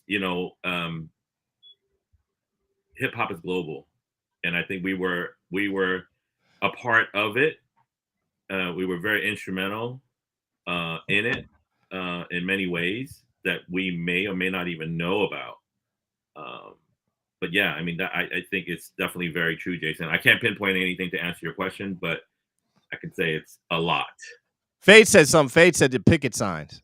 I remember that him and Puffy were the two first people organizing groups of people into running around with picket signs. I also remember Bones Malone. I think me and Ern were at the bar in the basement of the hotel, hanging out. And Bones, that was the first conversation in person I had with Bones. And Bones were like, stickers of the future. And he put a Mob Deep sticker on like the post by the bar, like where the bartender couldn't see it. And we talked for a second. He disappeared. Bones Malone. Mm-hmm. That's Bones. That's the Bones. I mean, the first actual sticker that I remember, to tell you the truth, came from Tommy Boy. It was for OPP. I just remember those stickers everywhere. Yeah, because it was in the video. It was actually in the video. Yep. That's the first time I saw that, and then also what they did with shouts out to the late Shock G, man. Good dude. I remember being in Brazil playing basketball, and nobody spoke English, but they all knew the Humpty dance, and we only knew the hook. The rest of my teammates only knew the hook. So we got on stage one night at this bar and started doing it, and people were losing their minds. But because I had promotional material with me, I had them sex package, like little things we did innovation wise. Like it was just it was a sweet tart that was inside the little packages of. It was a sex package. Was it sweet tarts or was it Snap? The one I thought was Fizzy Rocks. The things you put in your mouth and they bubble. Inside of it, because you thought it was a condom at first, but it was actually the chewy. It was a chewy. It was a chewy sweet tart in there. Yeah, I never opened it. So I still got some in a storage unit somewhere. I'm probably like bricks right now. You better not eat that. No. But like when you brought up the sticker and Bones, it made me think about Naughty by Nature and like. You're down with OPP, and everybody wants to know what OPP was, which is great because they started asking those questions like, Tommy Boy, so I know that's music, but what is OPP? They want to know. And once we started playing the song, it was a wrap. Dude, right? Tommy Boy is an amazing company. Just the logo, the dude, the three dudes in the logo. Then when they turned it into a silhouette, that was off the chain. The sticker I'm not so much a fan of Tom Silverman, but I'm a fan of some of the things that's why I shouted out Monica Lynch. Yeah. Because Free De La Soul, they finally got freed, but still they had to go through some drama for their intellectual property. I'm not saying that they were the best label ever. I'm not in any way justifying any of the things that they did. They are culpable in a lot of things that were issues for hip hoppers over the years, for artists over the years. I'm just saying, like many other labels, there were some innovative things that came out of their time at the top. And still to this day, the record that never died is Planet Rock. You can play Planet Rock Forever. anywhere and somebody will start first somebody will nod their head and somebody will start dancing. Even if it's just a crackhead, no disrespect to people with addiction problems, but even if it's just the crackhead or the dude that's drunk, he's gonna start grooving the Planet Rock, and then everybody else could be like, "Well, he's doing it. We got to do it." Like you could play that anywhere, dude. And Yeah. I remember I went and I listened to Arthur Baker talk for 2 hours, and it wasn't very much him talking; it was everybody else talking. But the fact that that dude made a record and then had enough leftovers to recombine it into another record, and that record's play at your own risk is crazy. It's things like that that fascinate me about hip hop. When you mentioned sex packets, you know what I remember about sex packets? That remix that came out, the UK remix that was all Right. jazz. Oh, incredible Mm. record. I don't remember that one. You don't remember that? I'll send it to you, Kelly. It's like we can't play music otherwise it'll ruin what we're doing. But right. it's there were so many people that did so much. I think I said this on another thing. I think it was me and House Shoes were talking. We were part of an appreciators music clique, meaning we had to know music from other areas and share music from other areas in order for our music to grow. Our music both borrowed and innovated on everything that it touched. It's like the Blob from the 1960s film or 1950s film. It absorbed everything that it came in touch with and made something else out of it. For the good or the bad of it. I still remember, the Turtles suing De La Soul, and I remember the Turtles being on. They were 2 or 3 of the guys were on the CBS major broadcast team, and I was like, "Yo, those are the guys that made that sample that's in that record." Like these, we found every piece of genius that we could in other art forms, and immediately absorbed it and flipped it and turned it into something else. And that in itself is just amazing. I don't know what other art form has really done that. No, there isn't one. And now you see other genres sampling from country music to all kinds of stuff. They're sampling because when they were calling it stealing and we were calling it homage, because a lot of the obscure records that were utilized in a lot of ways, not just straight up James Brown records, but people who were super creative, the Gilbert O'Sullivan thing. Shouts out to the late great Marcel Theo Hall and what Bisnam did with those records back in the day, Marley Marl and everybody. Like, you have to look at how we've always taken something or nothing and turned it into something. And again, I don't want to call other people's cultural creations nothing, but when you don't have resources, when the city of New York, arguably the greatest city in America, the biggest, obviously, is on the verge of bankruptcy and gets rid of all the public, like all the after school programs, no band, no art, no nothing, no wood shop, no auto, like none of that. And again, where we try to find our right to public space, we can't do in the school, throw it on the train. Oh, blackout? It used to be one DJ crew in this neighborhood, now it's 15. I don't know how. Oh, the blackout. They hit that store. They wanted that equipment. Jason, you probably got some in your room right now. Anyway.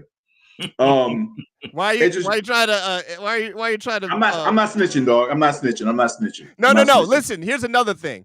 For everybody out there listening, snitching is when you're part of a crime and you tell on the other person you were pulling the crime off with. If you tell on somebody and they do something in your neighborhood and it's taking your neighborhood down, that's called being a good citizen. I'm sorry. If I do something criminal, I got in the criminal game. Part of the criminal game is not to get caught. If you get caught, whether that's somebody saw you do it or whether you got actually physically caught in the act doing it, the reality is that, hey, man, that's part of the game. And that if you're willing to do that to damage either somebody else's property or take something from somebody else and that's your business, then that's the game you're playing, is that you might get caught or you might get indicted or prosecuted for that. But if you are actually the individual who's doing it with the individual, then you're a snitch. Then you decided I want to get in the game, and when the heat got turned up, suddenly it was a problem. That's snitching. So So the you're part not I snitching left, on me no, I'm because you saying weren't there. I mean, that's the story I'm telling, that I wasn't there, but you never know who's holding over the gate. I don't know. I don't know. So,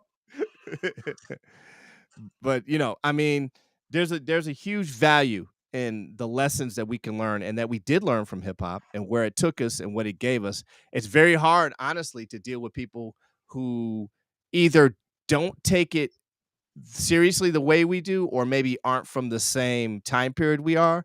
And I don't think that's an age difference. I think that's a process difference.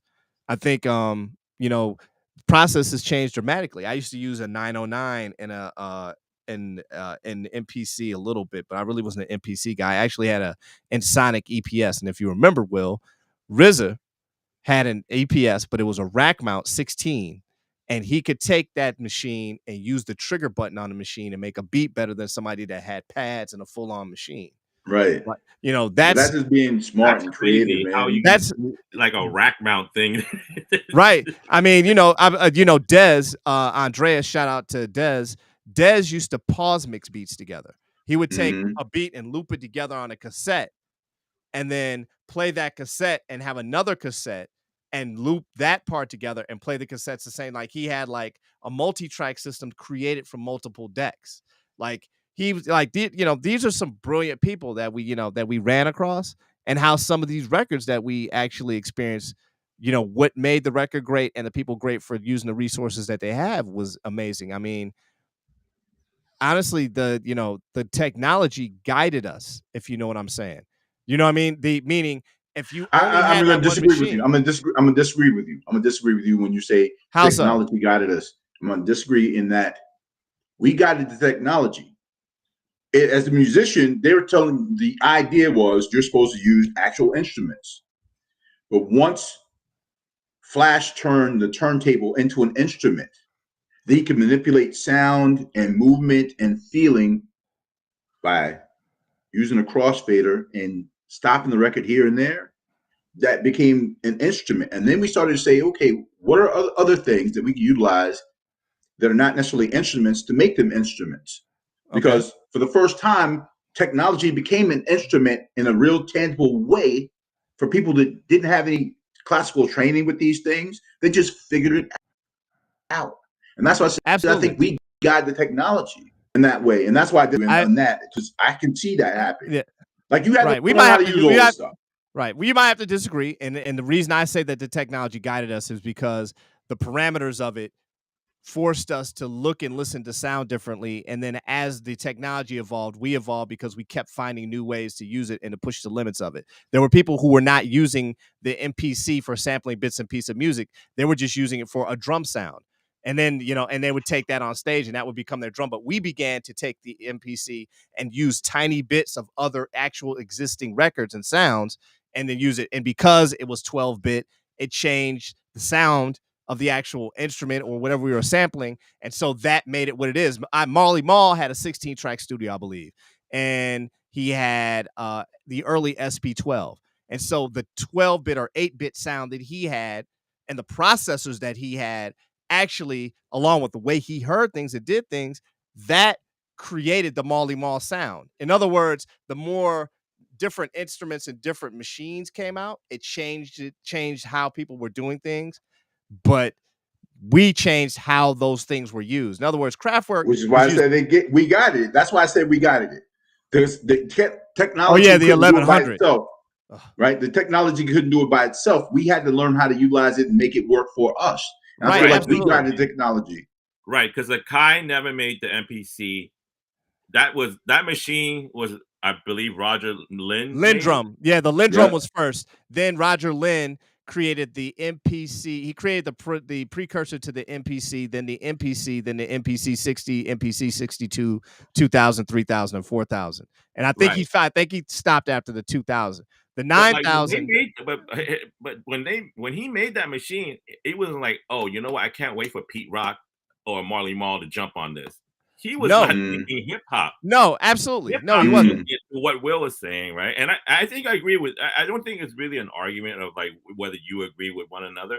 I think it Right. was just innovativeness, right? Because if you look at the way I was watching this thing, the way Dilla chopped up beats and was doing things, it was just mind blowing to how he can take things from different sources or take one song and And literally reorganize it. rearrange it Yeah. into Mm. something completely different, right? And then I don't know much about production at all, but I know the MPC 60. I mean, I'm sorry, the SP 1200 has Mm. a very small sample time frame, Yep. and then like Absolutely.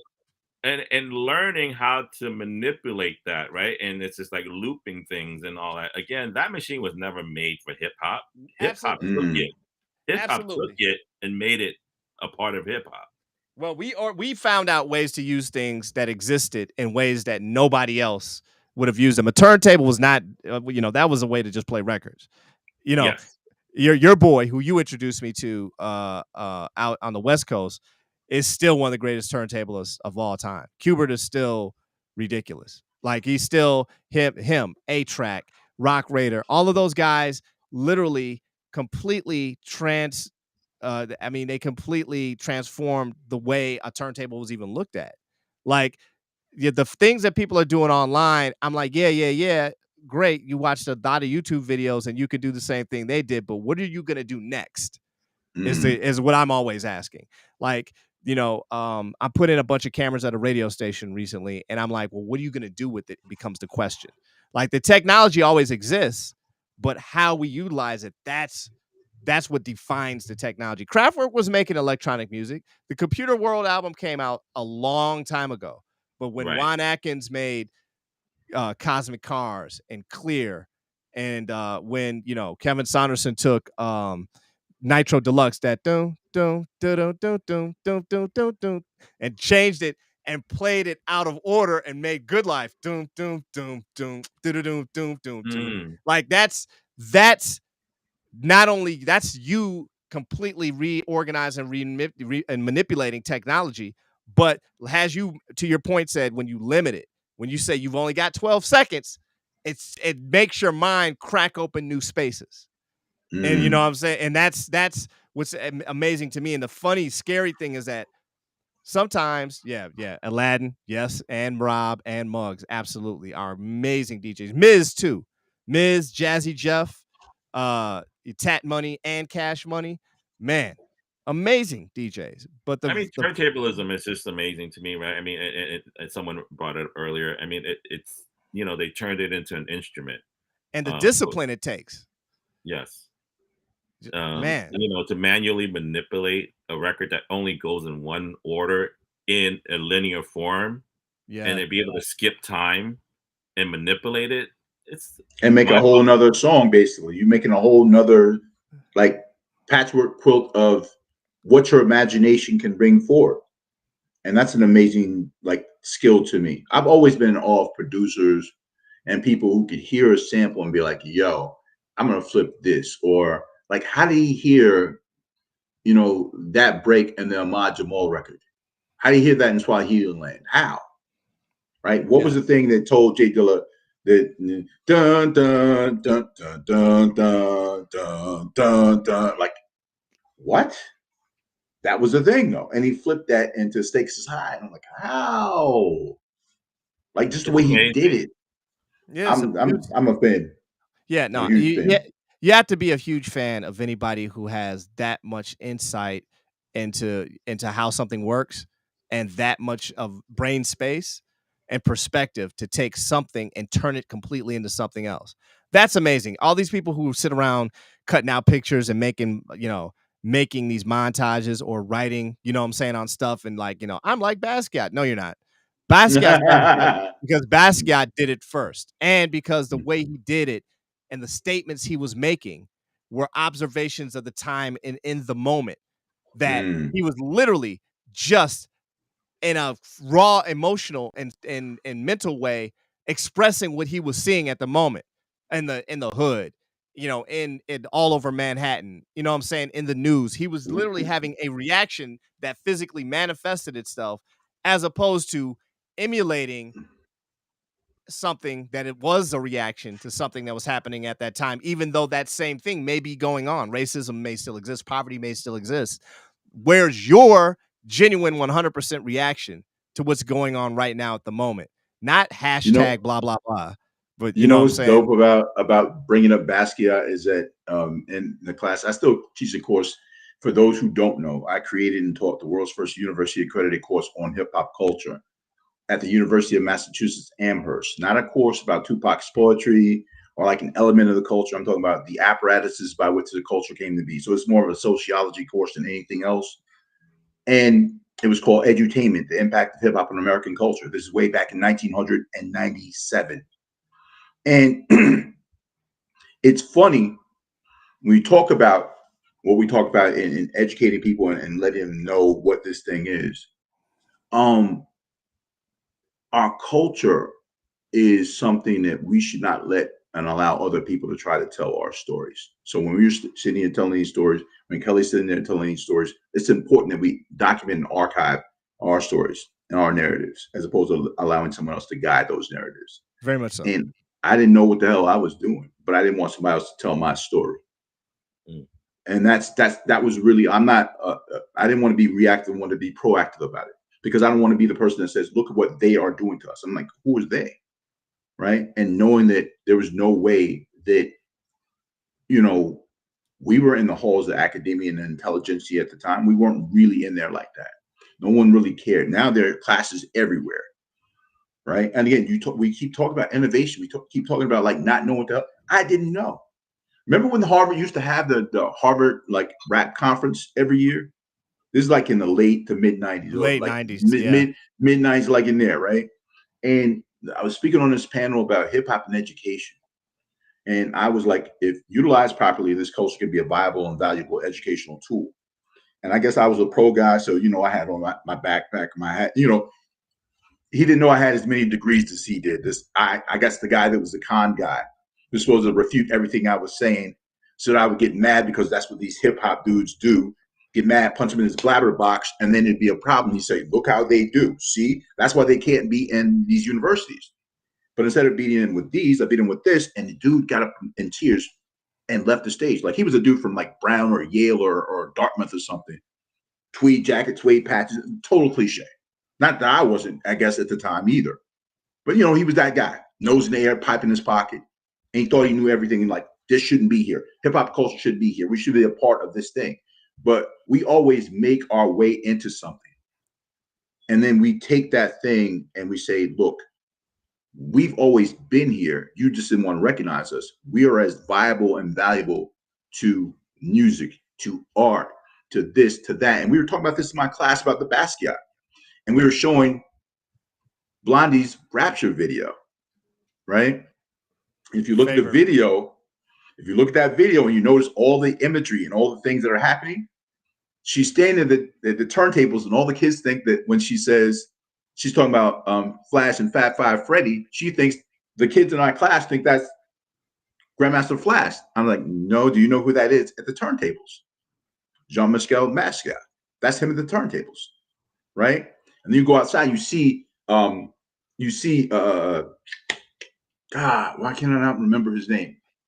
Right off the top of my head, I want to call him Raymond or Zorro right now. Lee Quinones, all right, who's doing the graffiti on the wall, right next to Fade, Fat Five Freddy. So right. You see the culture right there in this video. And for the first time, from a mainstream standpoint, here it is in front of you. Like, not just Wild Style, the movie, because that wasn't wide released like that. But this video was, because of who Blondie was. Debbie Harry, man. Debbie Harry is so innovative and so far ahead. And it's funny because I hate to say this, Debbie Harry and Grace Jones, everybody else after them is just a cheap imitation. No disrespect to the homie from Michigan, Madonna. No disrespect to what's her name, who's getting a lot of burn right now. Classic pianist. I'm sorry, I forgot, Lady Gaga. But what you're doing has been done. And I think that's always a sad thing about me and my perception of people is like, I'm always looking for the next thing. But Wu-Tang is just a manifestation of all of our hunger for what's going to be the next hot record, what's going to be the next group, I don't who's going to think take it up the did we next think about it notch. like that though? Did we think about it like that though, or was it like, what the I hell don't is know how this? you think about it. I can't speak to I'm you saying, as hot. I'm asking, like, how did Yeah. you think about it? When you heard it, were you going, oh, this is the next hot thing? And you're like, I feel a certain way about this, and I'm in a position to let other people know how I feel. Well, don't Like, if take it you, completely. Don't take it completely out of context. What I'm saying is that if you got a J. Rue record one week, you were still looking for music the next week. You didn't stop there and just listen to J. Rue over and over again, Will. You went and you found the next hot record because that's what we did. We consumed, media. We consumed music. We were always looking for what's the next dope thing is. Not in a what's the next hot thing kind of like where's the lollipop. And this is not meant to disrespect you in any way. This is me being dramatic a little bit. This is it's the no, I got reality you. I is got that you. it's like it's sad, but I get overtaken by these machines. William and Kelly talked just before the collapse, or as I like to call it, but just before the pandemic. I ran the house shoes, and he's like, "Yo, I want to hear what you're doing now." And I was like, "Oh, my cousin, blah blah." He was like, "No, what you're doing? Like, I want to hear when you build some more stuff and make some more stuff." And that encouraged me and set me off because I had all my equipment stolen. Long story, Will knows we don't need to get in that right now. But I bought the TR-8S, I bought Ableton. Dude got me in the artist group, right? So I started going through sounds, and I found, dude, that there were so many sounds out there, so many bits and pieces of music, and so much that had changed about the technology that it's overwhelming. But I hunger to get into it because I look for ways to do things differently and the different sounds and to explore sound differently. I think you are a curator and you're who you are because you're always building. You've never stopped learning. You've never stopped educating. You've never stopped seeking. Kelly is super low key, but Kelly on the low is always looking at it's the next dope sneaker, it's the next dope music, not because he's looking for the next thing to jump on, but because he always will be looking for what's fresh next. I think that's a huge part of hip hop, trying to find and explore new things. I think we've always been explorers. I think hip hop has always been about exploration, whether we're digging through a Bob James record looking for a sample or looking for we go to a sneaker store. We're looking at it. What's the new fresh shit? We go, you know what I'm saying? When we go shopping, we're looking for the new fresh shit. When I'm going to tell y'all, I use Shazam like I'm addicted to Shazam. Everywhere I go, I'm Shazam, Shazam, Shazam, Shazam, because I collect it all. I'm not gonna tell you how I get it from Shazam into my music library, but when I get it in my music library, I never claim to be the next DJ, but I am a incredible proponent of Jazzy Jeff's great statement that it's not about the best record or the hot record. It's about the most unexpected record. So if I'm finding records and I'm finding music and I'm going out and I'm playing it for people, I don't want to throw them off. I don't want to scare them off the dance floor, but I do want to challenge them. I do want to hip them to some new shit, which is why for me, radio was always a better thing because it was the audience than parties sometimes. Because parties, you had to play the hot record. You had to keep people on the dance floor. The radio, you're basically taking a trip with your audience. Shout out to A Love Circa 88, officially in the house. What up, Adrian? Adrian's in the house, y'all. Adrian Why is that Adrian? That's Adrian Miller? Yes. One of the most important people. Wow. It's been years. Amazing What's dude. Up, man? Adrian Miller is responsible for some of the music that changed your mom and dad's life. Adrian Miller may have released the record, that one song. That's why you're here. I met a girl once, and her name was Jodeci. So you know you know where she came from. Well, it's freaking you. Ice cold milk. Yo, shout out to Dennis Cole's Ice Cold Milk and Lorna Dunes. If my wife called you, my cousin Dawn. Bars. Oh, the debauchery that we experienced. Yeah. You got some stories. I mean, well, look, we are storytellers, and having the experience of being out on the road with all these different groups and the good and bad. Things always happen, but you learn and you grow. And I think, having those experiences and seeing what happens and just being a part of something you didn't know what was it was like this wild adventure for going to school and getting all these degrees and whatever, there was something about this spirit in me that wanted to get beyond whatever this thing was. You go to school, you get a job, you get married, you move to the suburbs, you have 3 kids, 2 dogs, the 3-car garage, divorce, alimony checks, peptic ulcer by 39. Like, I didn't want that. Right. I wanted to be a part of something that was a part of me from the time I was eating a push pop, walking down the street and seeing these 2 dudes look like they were about to fight. But instead, they were talking like in a rhythmic fashion to one another.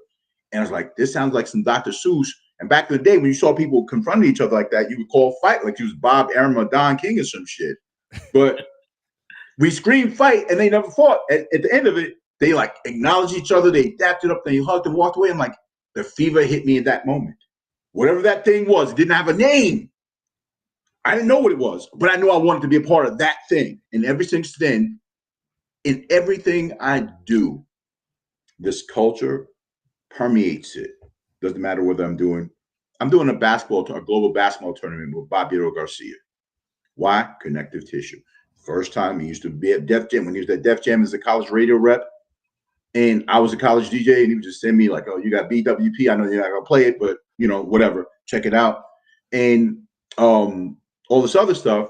And then one day he writes his article on sneaker culture in the Source magazine, the Bible of hip hop culture, business, and politics. And I see that and I'm like, what?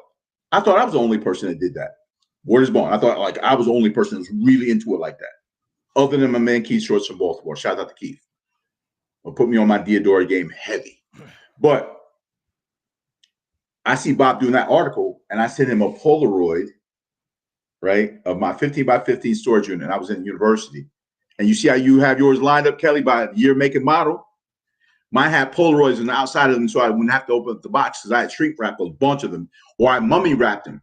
So Vaseline around the soles, then athletic gauze tape around them. Then I would tape them up so I wouldn't mess them up, and I could break them out like 15 years later. And you're like, brand new, even though that didn't work like that. We didn't have climate controlled storage units back in the day. So they were all like cracked up when you open the box. But I tried to maintain them, right? And that's how we connected. So we make shoe contact before we make eye contact these days. But we're still working together, whether it's like Full Court 21 that we're doing in multiple cities around the world, on 4 continents around the world, and with the NBA and the NBPA, like this is the connective tissue we're talking about. We met through this culture. We met through music. And we're still working together in different capacities, right? Bobito did that. He did an incredible documentary. I started a documentary. Me and Will talked about it, and it's impossible sometimes to do a documentary by yourself. Like I literally shot for, I think I told you 20 days by myself, just out of the pocket, and you just run out of gas. But Bobito did an incredible documentary that talks about his entire trajectory. And I interviewed Rock Bobito. Rubber 45. Right, Rock Rubber 45s. I actually got his poster of doing it in the park right over there in the corner. I support everybody. But here's the deal. What's up? Is it I am DJ SKND? Yes. Yeah. Dano. Okay. Shout out to Dave Mays. Straight knocking out. Right. Shout out to Dave Mays and John Schechter, the original Source crew. Reggie Dennis. Remember Chris the Source Wilder. had reporters? Bobito said something to me one time that was extremely powerful. Bobito said the world's changed. And this was years ago. I have this on tape. One day me and you will complete that project, Will. He said that music has changed and that it used to be an outward expression, like it was a shared art form and experience. Whereas now everybody's wearing ear pods and it's just a closed-in experience. And he said that was the most interesting dynamic and change that he had noticed in recent years. And I was like, that's deep. That we used to carry music down the street in boom boxes. And every once in a while you pass people, especially in Atlanta, you see fools walking down the street with their iPhone on, which is a little annoying because I don't really want to hear your distorted MP3s on 10 walking down the street. I can't even tell what you're listening to. But the real deal is the boombox and the quality we seek in boomboxes and the amount of money we spend on batteries. And the time, the time D, we spend, motherfucker D. Radio Raheem. Rest in peace. What No an doubt. amazing human being. Great guy. It's just funny, man, to see. And that's again, technology changing and technology changing the way we operate in our society. Like, now people are getting the little USB boom boxes, but remember for the longest, it was just headphones. And it's, to the degree, it's still just headphones right now. Go ahead, Kelly. So this is a funny thing that I was talking to somebody about recently, and this is a slight tangent, and we're talking about music, right? It's funny because in our day, we gave away T-shirts and hats to sell music. Now we give away music to sell T-shirts and hats. Wait. So this is a Leroy changer. Cohen conversation, and this is also a conversation that I had at a music conference in like 2000 that said in the next 3 to 5 years, we will be selling technology like TVs and computers, and in order to sell those things, Madonna's Greatest Hits box set on CD, we sell that. Like we give that away as incentive to buy the TV. You remember the first? You know what the first instance I remember that of? Is a penny business? Is this thing as a penny business? Of music becoming a giveaway was, I remember U2, you would get the iPod and U2 would give you their album. That was like the giveaway on the thing. And then I remember the second giveaway was, everybody knows Steve Jobs was a huge Beatle fanatic. You could get, I think it was, I don't know, Kelly, you'd remember better than I would probably. I think you could get a discount on the Beatles library through Apple. Like that, and that was one of the bait. Like, here, you could get this if you get Apple Music. Like that was and I was like, and you're absolutely right, both of you. Like, how is it that this intellectual property is less valuable than this commodity over here, and this is selling this, as opposed to this being the real prize, the thing that took months in the studio to create or to put down. Like, boom. It's, this is a piece of magic, as like Adrian, you're right. This is a piece of magic. You can have this piece of magic for free. Right. So you can get this, this hat. Like that goes to marketing. That goes to marketing. No, Kelly? That goes to the marketing of this idea that one thing has a certain value. Like things don't have value until we assign value to them. Right? Right. So that hat you're wearing could have been the last thing that one of your grandparents gave you. To me, it looks like a dope hat that I would love to have, but it has a different sentimental value to you. So until we attach that value to what we're doing, and we attach that value to our culture, and we attach that value to the things that we brought to this culture, then it won't matter. And that's why we're doing this today, so people can know that this mattered to us. And there's a inherent understanding that it has more agency outside of just that moment. When RZA says, "Peace to Kelly Wu from the Gavin, Will Strickland, Jason Staten," true. I think that's important to put in there. Like that wasn't in any of the promotional stuff that we did, but I think those two words that he says after that, and all these people, like this is him saying what I said to you guys earlier about making that connection. If I say your name, if I share your name with this other person, there must be some capital in that, some real capital, some real investment in that. That I believe enough in you as a person to say your name and acknowledge you as a contributor, as a creator, as someone who is viable in this thing that helped me to do the thing that I'm doing. So thank you. And I think we, as we acknowledge that through doing this thing today, I think that other people should be able to see that, we are lucky. But we're in that way, we're lucky in that way, but we're also very fortunate in that we had a spirit about us that said, this is the thing, this is our job, but there's something about our job that can actually be fruitful outside of just getting a check every 2 weeks, that there's something that's real and tangible about the people we deal with and the time we spend with them at music conferences or at dinners with DJs or whatever it is, that is translated into what we're doing today. And I don't want to sound all, hokey and kumbaya, we all the world, let's hold hands and shit. You're over 50 now. You got to do that every once in a while. I guess so, right? But the reality is that's why we're here right now. Technology or not, we would have figured out how to make this happen. We'd have figured out how to make this happen and get together. whether we had this technology or not. The fact that we had it, the fact that we reconnected, the fact that we said, yo, this is dope, let's do it. And all these people are showing love. Faye and Adrian and B-Page, like G, everybody, like all the people that checked in, respect due to all you, because you are a part of this too. We're all a part of it. And that's why we gravitate to certain energy, right? And I respect that, and I appreciate, the little role I played in it. And I'm just happy to be here. This was something that I read from Jason. I think it was Jason. I'm pretty sure it was Jason, because obviously, 36 Chambers has gone through several milestones, right? And we have another one coming up next year. I think Jason wrote something that touched me in a way. It was just like, oh, that's very interesting. And you had just mentioned it too, Will, that we're lucky and blessed, right?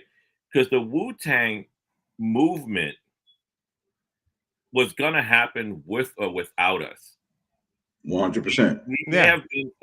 We may have been like one cog in that machine that that changed the world, right? Sure. We were just blessed to be there at the right place at the right time. And again, I'm just thankful. I mean, it's just like, we were involved in a truly special moment. And I can't say anything beyond that, No doubt. Yeah. Jason, I don't know, Jason, I think you wrote it on Facebook and you said something to that effect. And again, I'm sorry if I am misquoting you in any way, shape, or form. It doesn't matter. Whatever I said is what I said, and however you perceived it is how you perceived it, and this is how you express it. And it is what it is. We're lucky. Anytime you get credit for something, I think you're lucky. I've had a lot of jobs. I'm not as employable as either you guys, nor am I as smart as either you guys. I've been lucky to I got in at WSB. I did, talk radio for a while as a technician, and I got lucky. I got to be Steve Holman's sideline producer for a couple years of basketball and fall asleep at games and fucking have the dudes make fun of me while I was, stoned, doing basketball live on I don't know how many different radio and TV stations.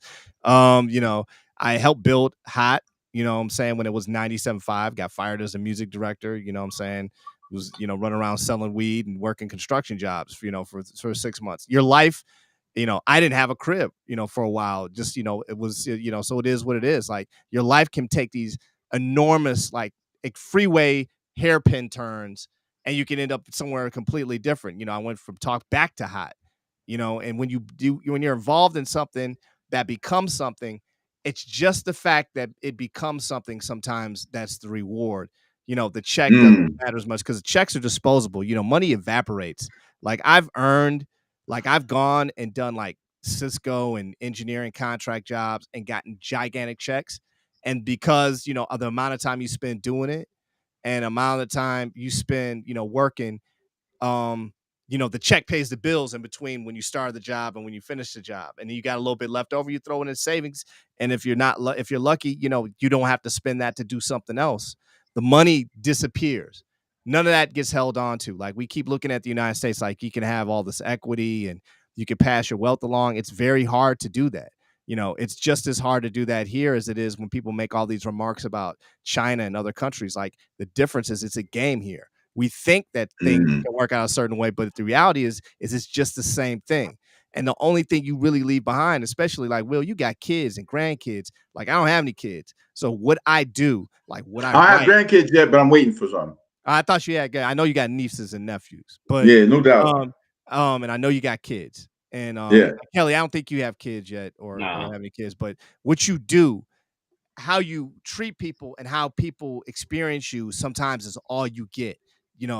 All you get is whether or not you shit on somebody or didn't shit on somebody, whether or not you did a good job. Like, I worry about when I'm I was working on a studio this weekend and I was doing a bunch of IT work and I was punching stuff down for a radio station. And I just wanted to know, because we couldn't fully test the piece of software and you can't just keep paying the contractor to come in to do it. So the engineer finished the last few tweaks. And I was just glad he was grateful. I was grateful he called me on Saturday, like, okay, your punch downs were right. this part of what you did, the routing was right, but we had to change this, and this to make it work. You know what I'm saying? I watch scenes in movies when I'm on set working on movies, and you're just glad that the whole thing came together in order. And you're not part of the creative process. You're not part of the brain trust. You're not above the line. You're just there to drag a piece of cable across the ground and connect it to this light and not take a long time doing it so the actor isn't waiting too long. You're just there not to get hurt and besmirch the reputation of your gaffer. You're just there to try and do a good job.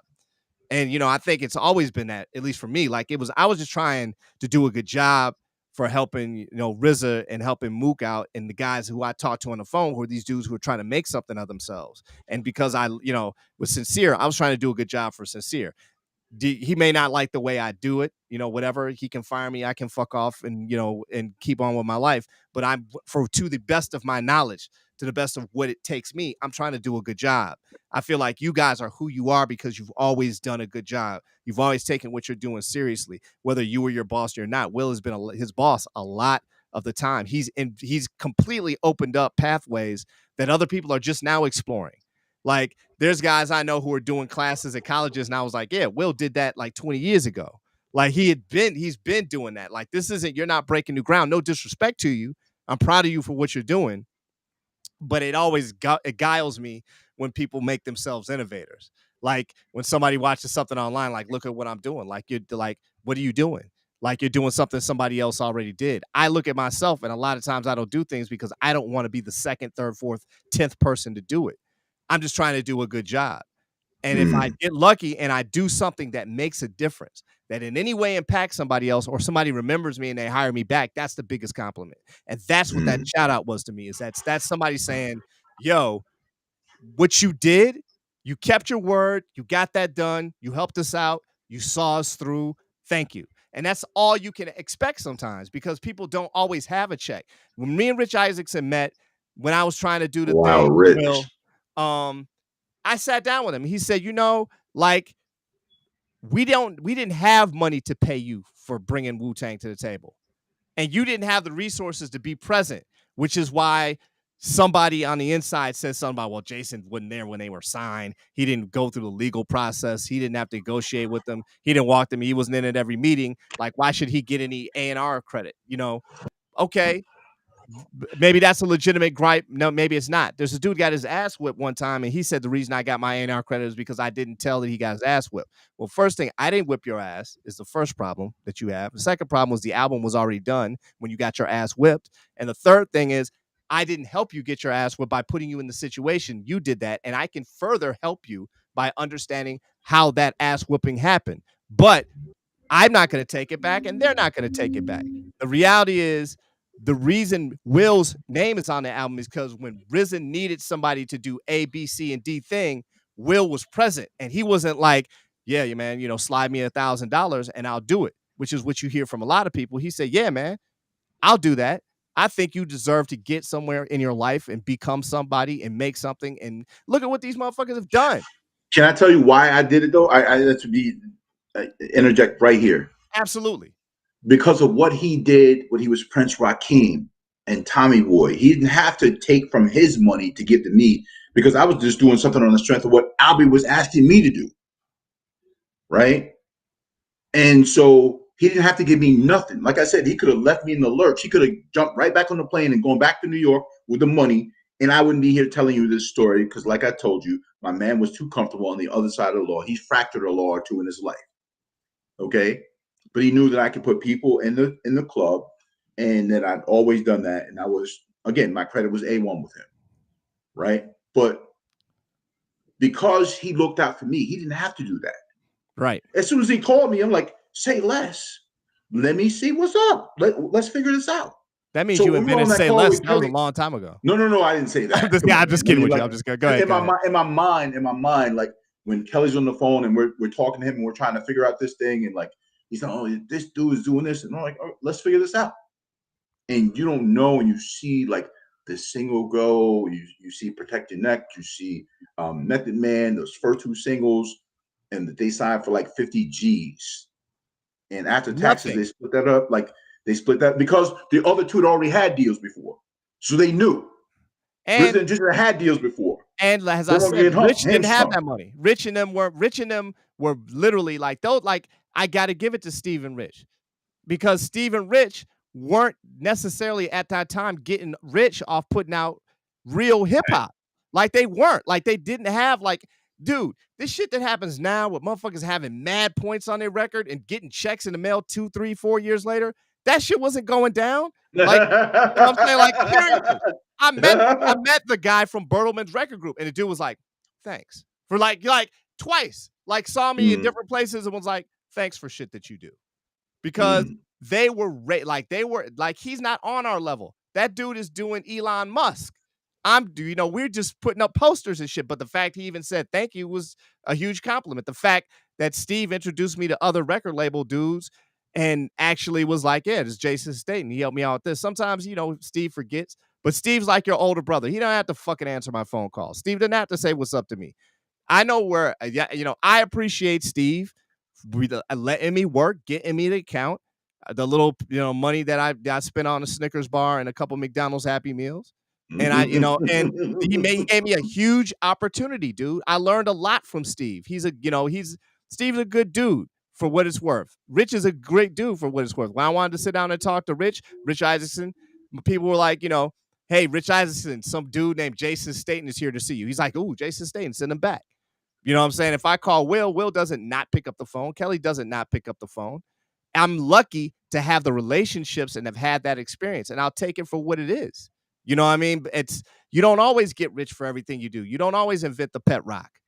You know what I'm saying? Right. Sometimes you just, you're the guy that came up with the packaging for the pet rock and the pet rock worked and the dude fucking cut you a check for what you did and you keep it moving. Everybody thinks that everything is going to lead to the next big thing. That was my biggest problem when I was assistant chief engineer at Hot 107.9 and 97.5, that everybody looked at it as an opportunity for them to get ahead and they didn't give a fuck about doing the actual work that makes you great at what you do. Greg Street is a perfect example that when he's doing something, he's great at what he does, not just because he's very fortunate, not because he's lucky, not because he's smart, because he's a smart fucker. He's really smart and really talented. It's because Greg works extremely hard and he focuses on the first thing, which is being Greg Street and getting the 6 to 10 slot done. He focuses on that first. And all 100%. That other hustle shit is a benefit of him being Greg Street from 6 to 10. So it's funny. That, you bring up Greg Street when he was in Houston before he came down there, right? He was in Houston, then Dallas, and Atlanta. Yes. Yeah. So when he was in Houston, I was in school. This is how far back we go. I used to go up to the station sometimes, just bring him food and like ask him. Like I would have DJs from those commercial radio stations who couldn't play the stuff that I was playing. Like, you want to guest DJ on my show? So everybody from Luscious Ice to GT, Aggravated, Def Jam Blaster, all of them came to my show on Saturday night to play the stuff they couldn't play on commercial radio. Absolutely, JC right? used to do the same thing here in Atlanta. And I remember going up to C Street and it was just him in the studio. He didn't have an engineer. He didn't have no producers. It was him. And he's mixing and he's cracking the mic like he's in the club at the same time. He's answering the phones. He's doing everything by himself. But he was so focused. And I just sat and watched him. And in between it, he would eat something and we'd talk. And I was just watching him like, this dude wants this. This is not just something he's doing for the sake of doing it. He wants this. He believes in this thing, whatever this thing is, he believes in it. It's not just a job for him. Or he would be like, yo, I need an assistant, I need this, I need that. He believes in the thing he's doing. And again, we gravitate to certain energy, do we not? Absolutely. And because of that energy, because of the things we've been doing, we've been able to again, I keep going back to this, and I'm mad that I interjected because what you said about us being lucky and just, and how you put it, we did a good job, should have been how we ended this. I really believe that. Right? Because I think that was so apropos for what this is. But Greg Street just does a good job. He did a good job.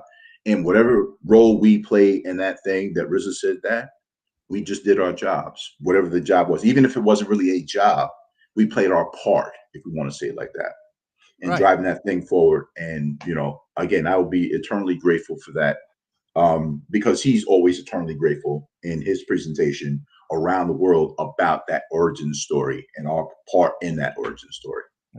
I appreciate RZA, and I'm just glad to see that dude. Like when I see movies, when I see books, It's like Jay Dilla, like the fact that Dan Charnos wrote that book, and when I see that book, like I'm amazed and appreciative of the fact that he did it, and I think he's amazing. Like honestly, like Fade, like I have to thank Fade, Earn Money, and Terry Ferguson for putting me in the street promotions game. Like Terry at Round the Globe put me on the phone with Neil Levine and got me that gig. Earn Money and me were talking about records. I had been barred for a specific period of time at Michigan State from being on that station. Barred. And he gave me a job. And he also put me in the game with Steve Rifkin. And really Fade, like it was really Fade. So I always appreciate them. I appreciate, you and Kelly. Y'all motherfuckers didn't have to, I can be an abrasive motherfucker. You know what I'm saying? I can be overly aggressive. I can be ruthless and a bad person. And, you guys didn't have to in any way embrace me. We don't have to be friends right now. Not that I don't appreciate your friendship. I'm just saying, y'all motherfuckers would be like, fuck Jason. I don't want to talk to Jason. The motherfucker annoys me. You know what I'm saying? Just to be able to have a friend for 30 years, you know what I'm saying? Like 30 years. Like sometimes motherfuckers just get tired of you for 30 years. People do that in relationships. Like I've been married to this chick for 10 years. I'm done. Like I need a different flavor ice cream. Like I need to disappear. You know what I'm saying? So, it's just good to be able to get online and have this conversation with y'all. I mean, how many people do I have in my life, that are as successful as the both of you are, that are as intelligent as the both of you are, and that I can call for, pretty much anything. If Kelly comes to town with a promotion and I'm fortunate enough that he can, invite me to that shit, I'm there. And if he needs something from me, I'm there. Like even if it has to be my shit that I loan him. B-Pays, I see you. You're a real one for that, B-Pays. No, Jason, I don't know if you remember this. I think that's exactly what happened. I was in Atlanta. I was jammed up. I was doing something and I needed some sort of production help. And that's when I reached out to you and you're like, oh, I'm in the gym. I'm going to call you right back before I drop this weight on my foot. And I think that was like how I kind of reconnected with you. Yeah, well, you had called me before that because you were doing the Atlanta thing. And me and you talked. I just happened to call you and you just happened to be in town. And you were like, you should come to this Atlanta thing. And I dissed the one that you were going to because I could only had time to work out one or the other one. And I went to Kelly's. I was supposed to go to the gala one, the important one. But I've never been one of the important people. So I was like, I'm not going. Like, I'm gonna go fuck with Kelly. I know I won't find him at that one. And if I do find him, he's going to be caught up in the rigmarole of what it is. So I went to Kelly's thing and we hung out at the little drive-in for about 5 minutes. And I went back and kicked it with the whatever girl I was dating for 5 seconds. I remember I got mad and told Kelly, like, this chick is driving me, fuck this. And I left and went and had lunch or some shit with our dinner with this other chick. It was like, Kelly is, he's a real dude. Will is a real dude. And Will's serious. Like if I'm bullshitting and I come up with a big ass plan and write something and Will doesn't like it, he's going to be like, yeah, that's a piece of shit.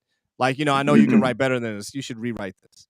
You know what I'm saying? Or that's a dumbass idea. I wouldn't do that. Maybe you'll make it work, but I wouldn't do that. It's too valuable. I can tell you this. Yeah. He said the simulcast is off his IG right now, but you can't put your phone on speaker. Damn it, Adrian. No, I'm just kidding. I guess we're not on IG because IG only allows you to retransmit so long, and you have to go get another code, put it back in. It's like Instagram is a hack, and besides, on Instagram they can only see Kelly and Will. You know what I'm saying? On Twitch, wow, you can see both of us. So that whole Instagram thing has really just been about you cats and about letting people know what we were doing. But you guys are incredible. This shit is crazy, dude. Like honestly, I think there was a conference call one time that we all jumped on, and that we did that, and that thing was something else that we all were a part of. And then I think B Pays will remember this. Everybody was getting on, and it's sold for $1 million right now. Not Volume. What is it called? Clubhouse. And somebody got me to go to Clubhouse, and they had like a Clubhouse thing, and the conversation ended up being about some different shit, and I left my own fucking Clubhouse shit because I can't I'll talk about anything too much, but if it just becomes some regular shit, I'm probably gonna bounce. You know what I'm saying? Like if it's not some some shit that's fun or whatever. Oh, you guys are still on Instagram. Why is this? Yeah. Oh, Adrian, I'm sorry, man. If you haven't gone on, Adrian, you're important to the conversation, and I love the fact that you got on here, brother. But I don't know what's going on. I'm still getting my Instagram feed, so I'm gonna call it that it's still on. Jay Construction. I got you, Fade. I got you, Fade. I see you. I'm gonna see you over there. Yeah. I'm definitely gonna follow Fade. I'm sure he's doing something. He probably slammed Fade. Money. All you have to do is look at the name of the IG handle. You know what he's doing. Come on. He's also shooting threes and getting money. That's not all he's doing. Not Fabian Duvernay. Come on now. The hustle. He said, no, we didn't know that. No, we didn't get that. We didn't pick that up. We didn't pick that up. Rest in peace, Mean Green. I think Mean Green told me you were getting into that. Mean Green is another patchwork dude that just is a fantastic human being. I got so many Mean Green stories I can't ever tell anybody, man. Oh my God. Him and Mona Lisa are amazing. Shout out to Mona Lisa for sure. Yes. Man, Mona Lisa Murray. She's one of the best people that you can know inside. Period. Inside this game, just a really great human being. Mona Lisa was another person that was working at the Loud office and was, she's a DJ and a curator and a source of information that is literally invaluable and just takes care of people. You know how that shit goes. You know what? Gavin reunion ASAP. I think we should let Ducky U pay for it. Ducky sitting on that chain, son. No, shout out to my man Ducky U. If you go to DC, go to Major for sure. Yeah, go to Major. It's an incredible store in DC. Ducky is a sneaker and gear aficionado. Ducky has more game. Ducky's got like size. If you can find fresh shoes in size 17s or whatever it is that motherfucker wears, you could definitely find yourself some sneakers fucking with Ducky U. Ducky's got game.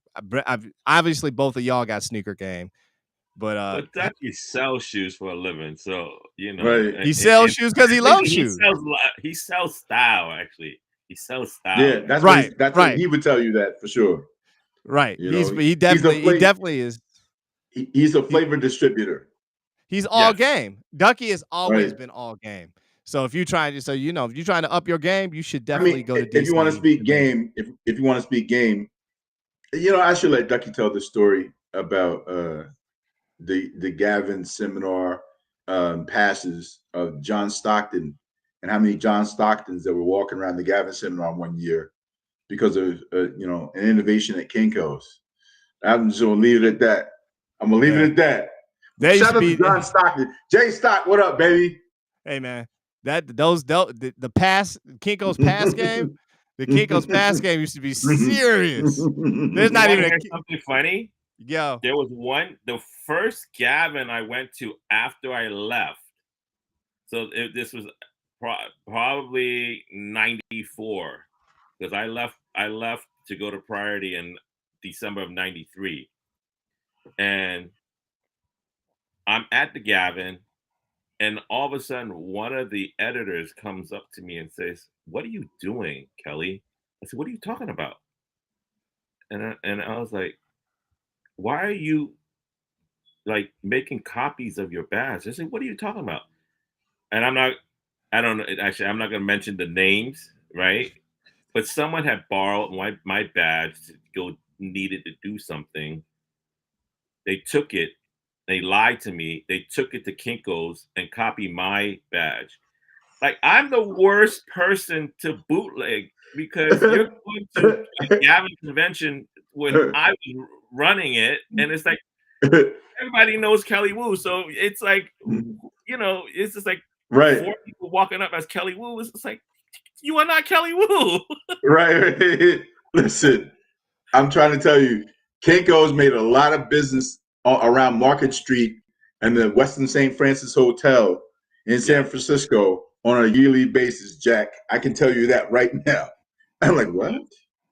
Okay. Yeah, it they did bad. work. yeah, it's one of those things. But I again, mean, but that's what we do, though, right? again, we were being innovative, right? People were being innovative. I could knock it, but they wanted to be a part of this thing we were doing. Absolutely. And they did whatever was necessary, even if it was messed up. Like I said, I'm like, how many people are John Stockton? John Stockton standing right here next to Onyx, and then like Cool G Rap. Like, why are they? There's 15 John Stocktons in here. Yeah, I mean, but you know what? Again, my boy did that at Impact and a couple other conferences, and literally it was straight up. It was literally straight up Kinkos and razor blades at 6 o'clock. That was it. And people would meet. You know what I'm saying? Like, yo, we got to meet people out here in the parking lot. And the Motown, and we did disrespect this here, but my man bootlegged the Motown thing, the Motown pass. And so like half of the TSU and Fisk like track and cheerleading squad was at the damn Motown party. But I'm sure nobody was mad because everybody knows how track girls at Fisk and TSU look. So I'm sure but it was a fair exchange. Yeah, I mean, it's fair. The money that they got out of that and the girls, but they got for it, I'm sure they were fine with it. Some sort of mileage, man. That's a trip, but it's been a distinct pleasure, gentlemen. I appreciate you both. Kelly, I'm definitely going to reach out to you and just build on some stuff beyond what we've been talking about here. And I don't know if that reaches to, across the 49th parallel into Toronto, Ontario, Canada. But, that could be a conversation that's had and some other things could be worked out. We'll do that offline. Sure. But again, outside of businessman, like I said, I love y'all both. I want to continue to see you flourishing and where we can work together and make new chapters together. Let's do that. Absolutely. Two of the biggest and best people I know in the music industry and film industry, Kelly Wu, Will Strickland, both historians, innovators, leaders, men of mystery. Will is definitely oh God. Yo, I got a surprise for y'all. He hasn't aged. He hasn't aged. He hasn't aged at all. What up, Dave? What up, though? What up, though? Faye, get older for I see you, G. Get older. What up, though? Hey, wait. I gotta shoot a photo of this. I gotta shoot a photo of this so I can post it. I gotta shoot a photo of this. Wait, you don't have headphones? Because I can hear the back. Is that you? That must it gotta be. It's coming from Faye. It's computer. It's probably on the computer. It's gotta be me. Hey, it's me. I'll get off. I just wanted to thank you. Hey, I just want to thank you guys, man. That's Adrian's wild. No, thank you, brother. I mean, like, think about the SRC days, and you were like driving so much stuff in that office and making them like push to do stuff we needed to do. I'll never forget that stuff, man. So be sure that it's always recognized. Man. Yeah, there's you can't tell he's old when you look at him, but when you start, Adrian said, "Oh no, don't let him use technology." No, that ain't Faye's fault, man. He's just a delay. That's all it is. I mail records. I don't email them. Don't ask him to use like a digital scale, like it'll be over. Don't ask him to use like a digital scale. Oh, I love you guys. Dude, are you still balling, Faye? No, my knees are as bad as Will Strickland's. Oh, I love you. Well, I mean, they're bad, but listen, no matter what, I'm gonna always have this rocket launcher, my guy. Release, rotation, splash. It ain't never going nowhere. No matter what, I'm gonna always have this rocket launcher, my guy. Release, rotation, splash. It ain't never going nowhere. I love it. Man, everybody, this guy right here is a guy that got me working for Loud Records. He's a guy that sent me the Alcoholics demo tape before they were signed. He's a guy that got me employed by Death Row Records. He's a guy that sent me the Alcoholics. This dude, this is a guy I owe a lot right here. I could never pay this dude back.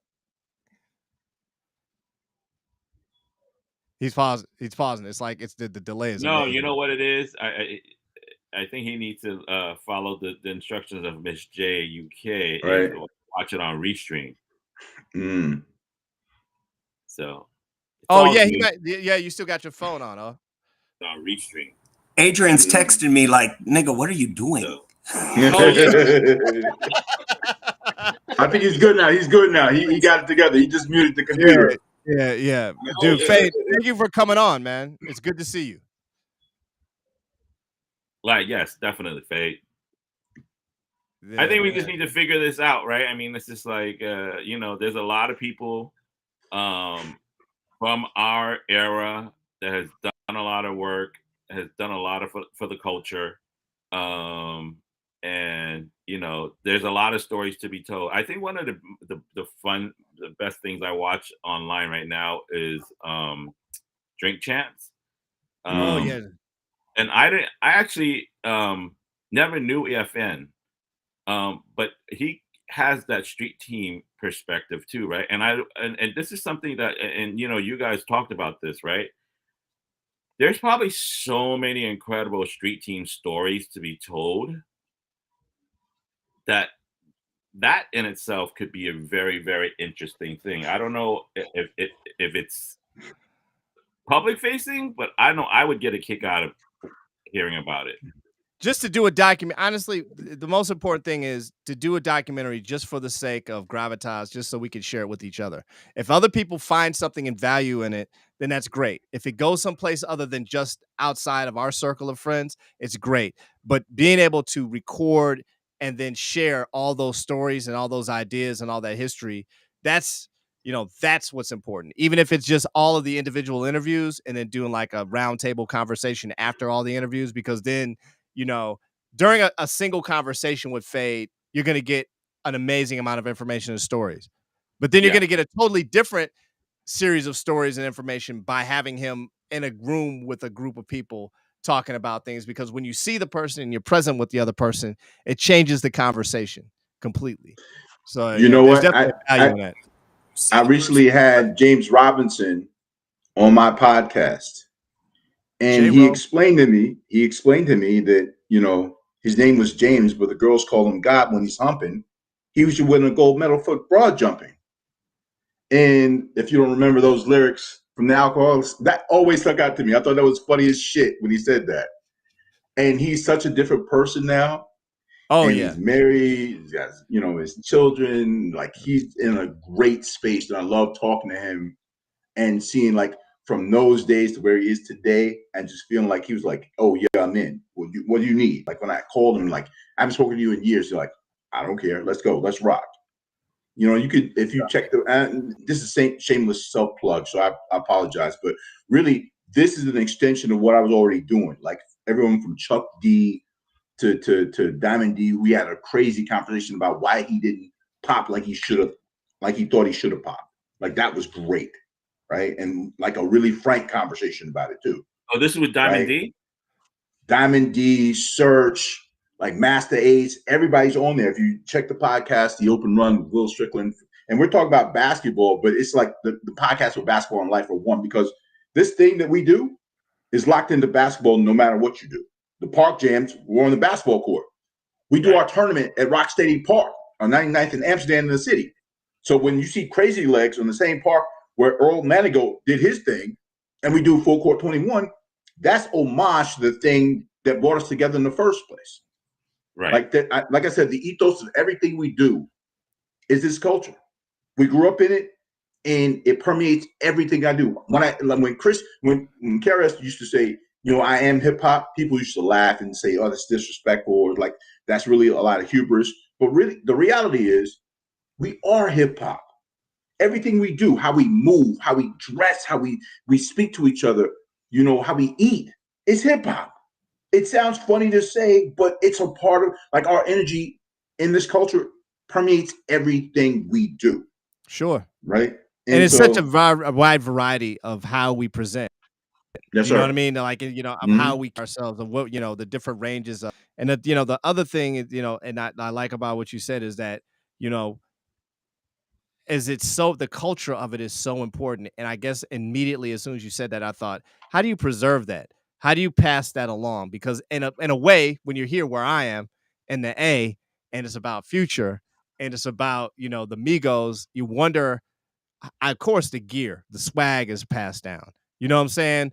A lot of things get passed down, but in terms of like the intellectual conversation, like Fade is an intellectual. Will, you're an intellectual. Diamond D is a super smart brother. He's an intellectual. Chris, not college educated, definitely an intellectual. Like the intellect and level of knowledge, conversation to conversation, what you get from talking to a guy that's as smart as Kelly, that's hip hop in a way. But how is it that somehow has it translated down the line? Like I remember I was shooting a commercial, and it was my man that plays for the Falcon and the Migos and somebody else, and this dude is an older dude. He's older than Fade. He was still walking though. Didn't have the bad knees. Fade jumped offline. I don't know why. I don't know why he ran. Anyway, this dude, he's older than us, our age, and this dude is walking down the street and he's playing Looking for the Perfect Beat on a boombox backpack. And the way the Migos and them, who my dudes, the way they clowned Fade's back. Hold on, let me put it back in. The way they clowned that the song, like they were just like you hear this bullshit this dude's walking down the street listening to. And I was like, what the I was like, these motherfuckers are not trying to hear any of this. Like they, like reaching back. Are they reaching back and do they appreciate some of the old stuff, or is it just like that's past tense to them and they won't have anything to do with that? And does that speak to how we passed hip hop along to them? Or is it just like, hey, this is what we're doing now? What are your thoughts on that? Evolution. I think it's an evolution, right? And I don't want to speak to how we passed hip hop along to them. Or is it just like, hey, this is what we're doing now? What are your thoughts on that? Evolution. I think it's an evolution, right? And I don't want to speak to how we passed hip hop. I think we gotta mute Fade somehow. Let me see if guys, look. No. Hey guys, I'm leaving. I'm leaving because it's echoing too hard. I just wanted to jump on and thank all three of you for this conversation. Guys, look. We got to get you in on a conversation, Fade. Don't try and hide. We just got to I'm going to find somebody who can come over your house that understands technology, get you a little helper over there, and get you in on a conversation. Is this Zoom? This is Zoom, right? No. This is called Restream. Zoom. If you used to using Zoom, maybe we have to move it over to Zoom so we can do it that way. I don't know how to use Zoom either. I grow weed, guys. I grow weed.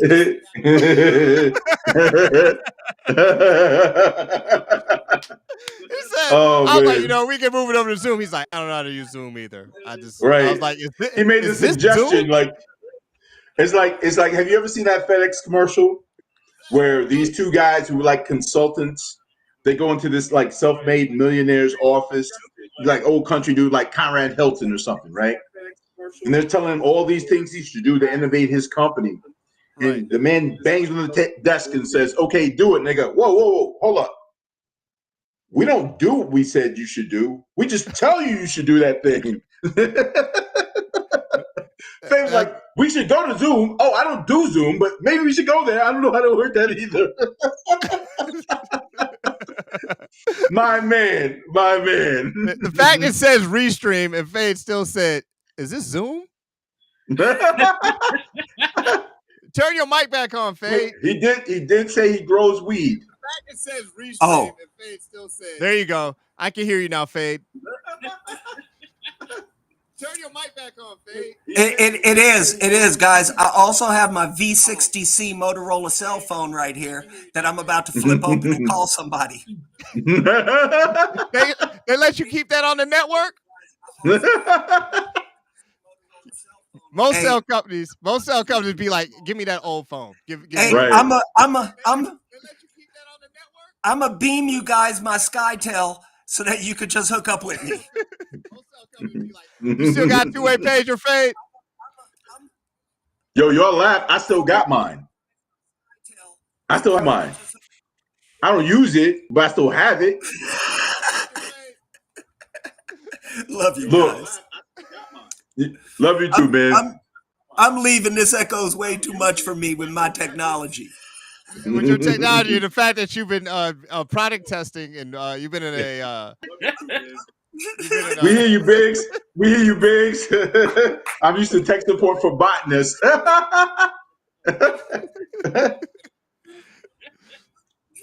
classic. Fade, it's good to hear your voice. That is, you have the definitive. I don't know why you never did radio, man. I have no idea why Fade didn't do radio with that voice. I agree with you. Right. He's very distinct. Very super articulate. distinct. He's very articulate. He could do mad different genres of radio. He could easily do sports or talk. He could even do pop radio. Not that He's he a wants to great listen to Kelly storyteller. Clarkson. He's a great Oh storyteller. yeah. Oh my God. Do they have room for that? Do they do that anymore though on radio? Do they allow the groundwork to like be storytellers and connect the dots from like here's his history? Because kids are like, man, I don't want to hear about that shit. I don't want to hear about no Biggie and Tupac. You know, all I care about is Pop Smoke. Bless the dead to all of them, right? And I'm like, I get it. They're 22. Well, right? here's the thing. I think it matters that you control the conversation. I think you can break it into individual breaks and you can still make it work. I think that, you can use Twitch has a contiguous conversation and then just use part of it as breaks, you know what I'm saying? And weave your way in and out of actual broadcasting in terms of terrestrial. And I also think that there are different program directors, different formats, and different places for everything that you might imagine. You don't always have to look at it as like, I'm trying to get on, Hot in New York, or I'm trying to get on BLS, or I'm trying to get on you got to find the station where the program director will allow you to do what you are trying to do. No, I don't think anybody wants to hear 8-minute, 5-minute, 7-minute long breaks, but people do want to hear information and stories, and they do want to relate to what was going on and understand what was going on. And, I think it's possible. And I think streaming is something that changed that. I think Twitch and YouTube and Instagram have changed that, the conversations. I think a lot of Versus was about the conversation. It wasn't as much about the music. It was about the conversation in between songs. And, it was about hearing Teddy Riley talk about the first time he met Babyface. It was about Monica and Brandy having a conversation about their growth in music and how it paralleled each other. I think, there's definitely room for it. Can I, all right. I got to bounce soon, but right. You said something about Brandy and Monica and everything, and it just made me think of my man, Earl Stevens out there in the Yay, who is more than a hippopotamus and will get off in your head, not like a neurologist. Push him on way to Nautilus. Got a partner by the name of Tupacalypse. At any rate, about 40. E40, I met E40, and I really used to diss E40 back in the day. I was not a fan of E40, nothing, okay? I was in Texas, so a lot of people tell me, like, yeah, whatever. Maybe I had a one-track mind about that, and it was one-way traffic. But in Reno, Nevada, they had Impact Convention in Reno, Nevada one year.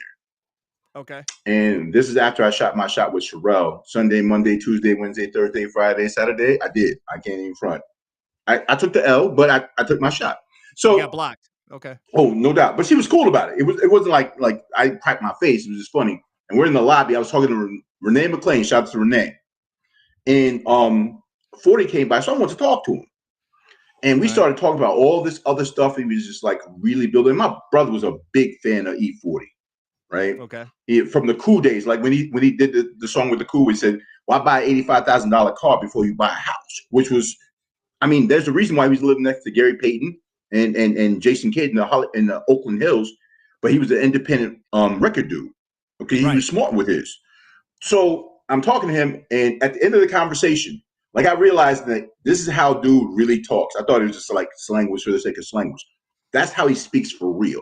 No, that's at the end of the conversation. At the end of the conversation, he says exactly these words. So hear me out. And I didn't get it. Money said, "All right, we'll play BZ. It's been a slice. I'm gonna head over to the saloon to get me some of that Moesha holla," and he bounced.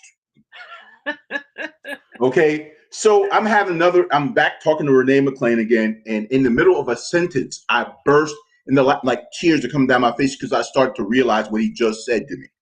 So when you break it down and translate, all right, we'll play Playboy, play BZ. It's been a slice. It's been cool talking to you.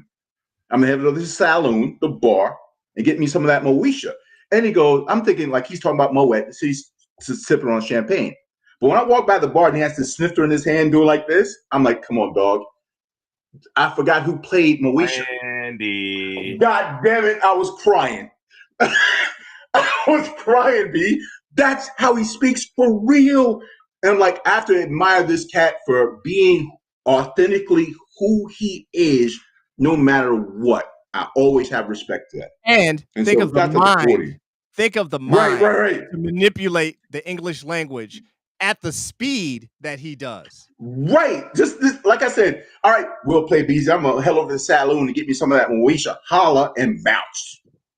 That's what he said, right? I don't rap too fast. You listen too slow. Word is born.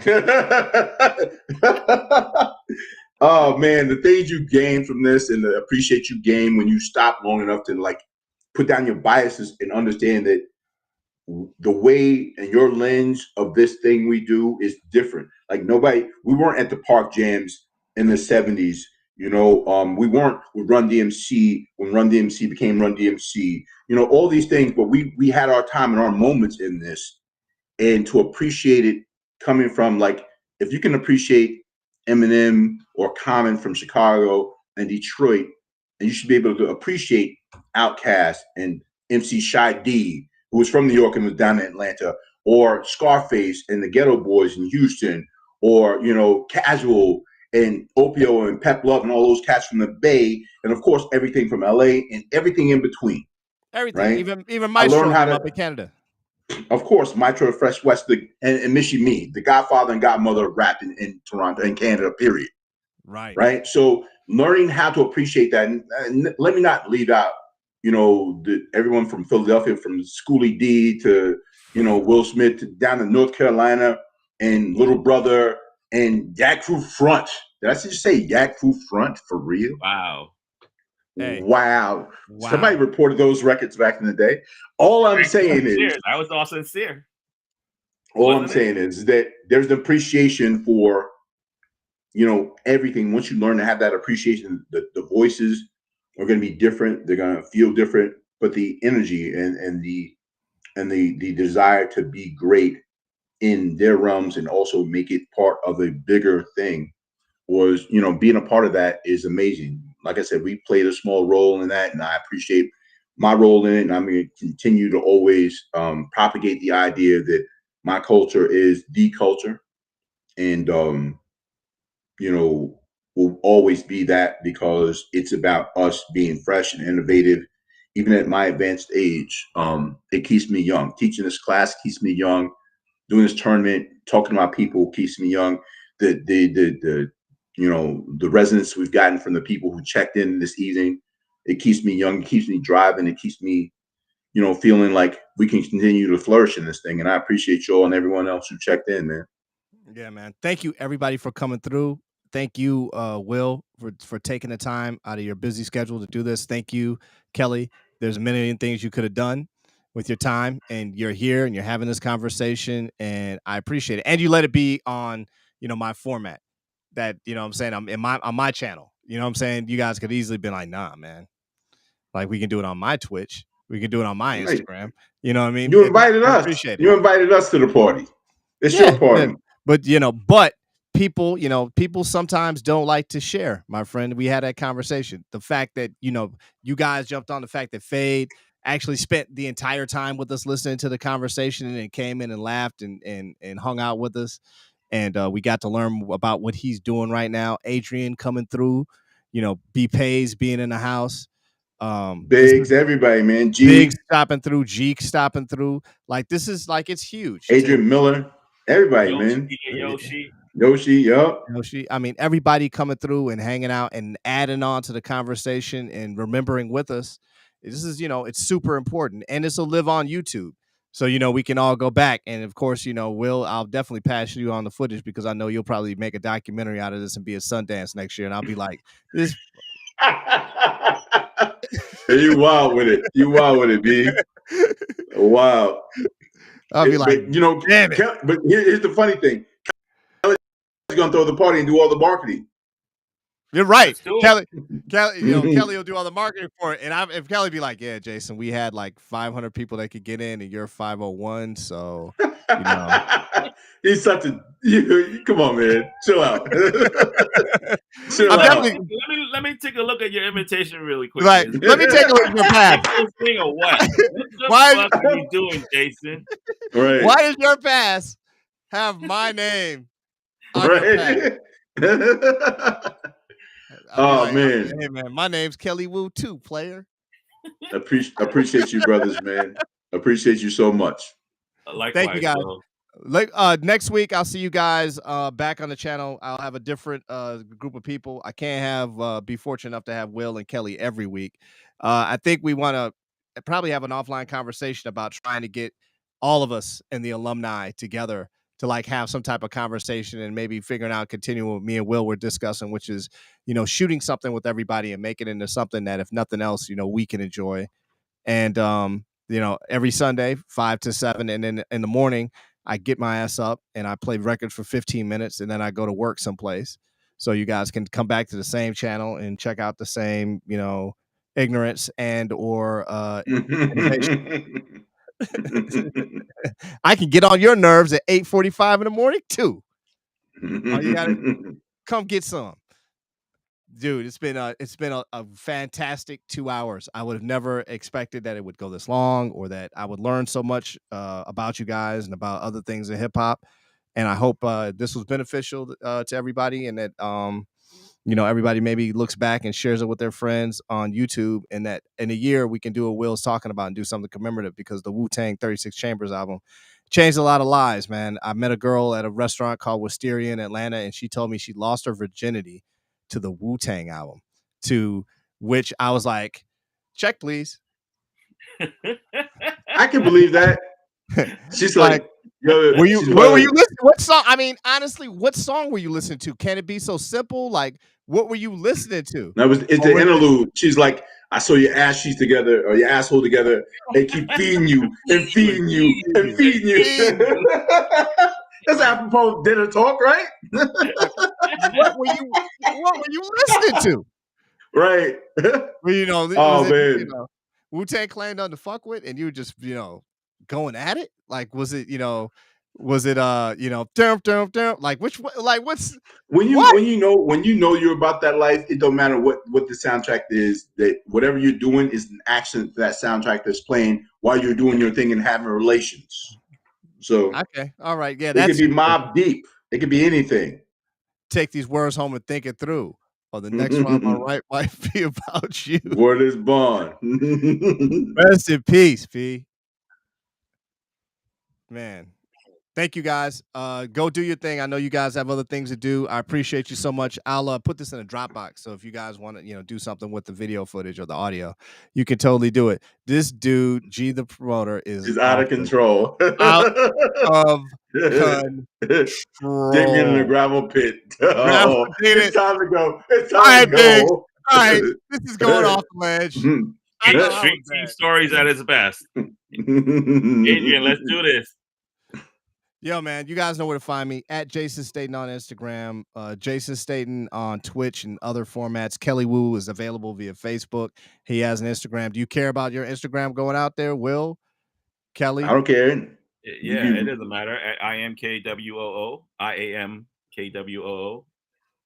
And then mine is you can find me at W_Strickland and the number 1 on Twitter. Will Strickland and the number 1 on IG and across all streaming platforms where podcasts and Will Strickland can be found. The fact you did that so professionally with a smile. And then we all need to start watching your blog, your podcast. I mean, it's the open run with Will Strickland. Man, like I said, all kinds of people have been coming through, and it's something that we've been doing since the pandemic. And getting ready for the new season of Full Court 21 with Bobito, 5 cities across Canada. It's just an amazing, 1-on-5 application of the game. If you know what 21 is, it's basically Full Court 21 with referees, and you got a number of fouls. So it's not 5-on-5, 4-on-4, 3-on-3, 2-on-2, 1-on-1. It's 1-on-5. And the way I do it in Canada, you're able to, if you win like $2,500 worth of free Nike gear and a trip to New York City to play in all world finals that are generally at Rocksteady Park. And we do a full court 21 experience where instead of doing a club or a pub crawl, we do a court crawl. So we take them to the West 4th, we take them to Rucker, we take them to Dyckman, we take them to Biggie Park, Notorious B.I.G. Park in Brooklyn. Then we end up at Brooklyn Bridge Park, the whole vista. You see like the Statue of Liberty in the background and everything. And then we take them to ESPN. We take them to Sway in the Morning. Shouts out to Sway Calloway. So we take them to Sway in the Morning on XM Radio. We take them to ESPN, the NBPA offices. They get to work out with like JJ Redick before the tournament. And then, we had Lance Stevenson and Baron Davis come out when we last did it in 2019. Jesse Washington, who is over at the Anscape, used to be the undefeated for ESPN, was our first 50-year-old winner of the tournament. He beat professionals, came up to Canada, drove 9.5 hours with 2 of his children in tow. Wow. Came up on a 100-degree day. There's stories within this thing. And we're all friends. We go back to the days and, playing basketball in the summer leagues in the 90s in New York City. And just Bobito created this thing. And I'm like, this is a real thing. Let's do this. And now, last time we did it, we're in 30 some, I think almost 36 cities on 4 continents around the world and partnered with the NBPA, the National Basketball Players Association. So trying to get tabled for the Olympics in 2028 in LA, Kelly. So that's why I said, we're going to talk offline. Let's do it. Look at you making money. Just trying to make moves, man. Once you guys can decide how to make that money, just throw your boy $100. Just throw your boy $100. Pizza's getting expensive in the A. Gas is crazy in the A. Yo, y'all be good, man. Soon, man. Y'all take care, man. Be safe, be healthy. Take care of each other. Take care of yourselves. And I'll catch y'all later, man. Love you guys, man. Love you, brother. Love you too. All right. Stay safe. Peace. Peace.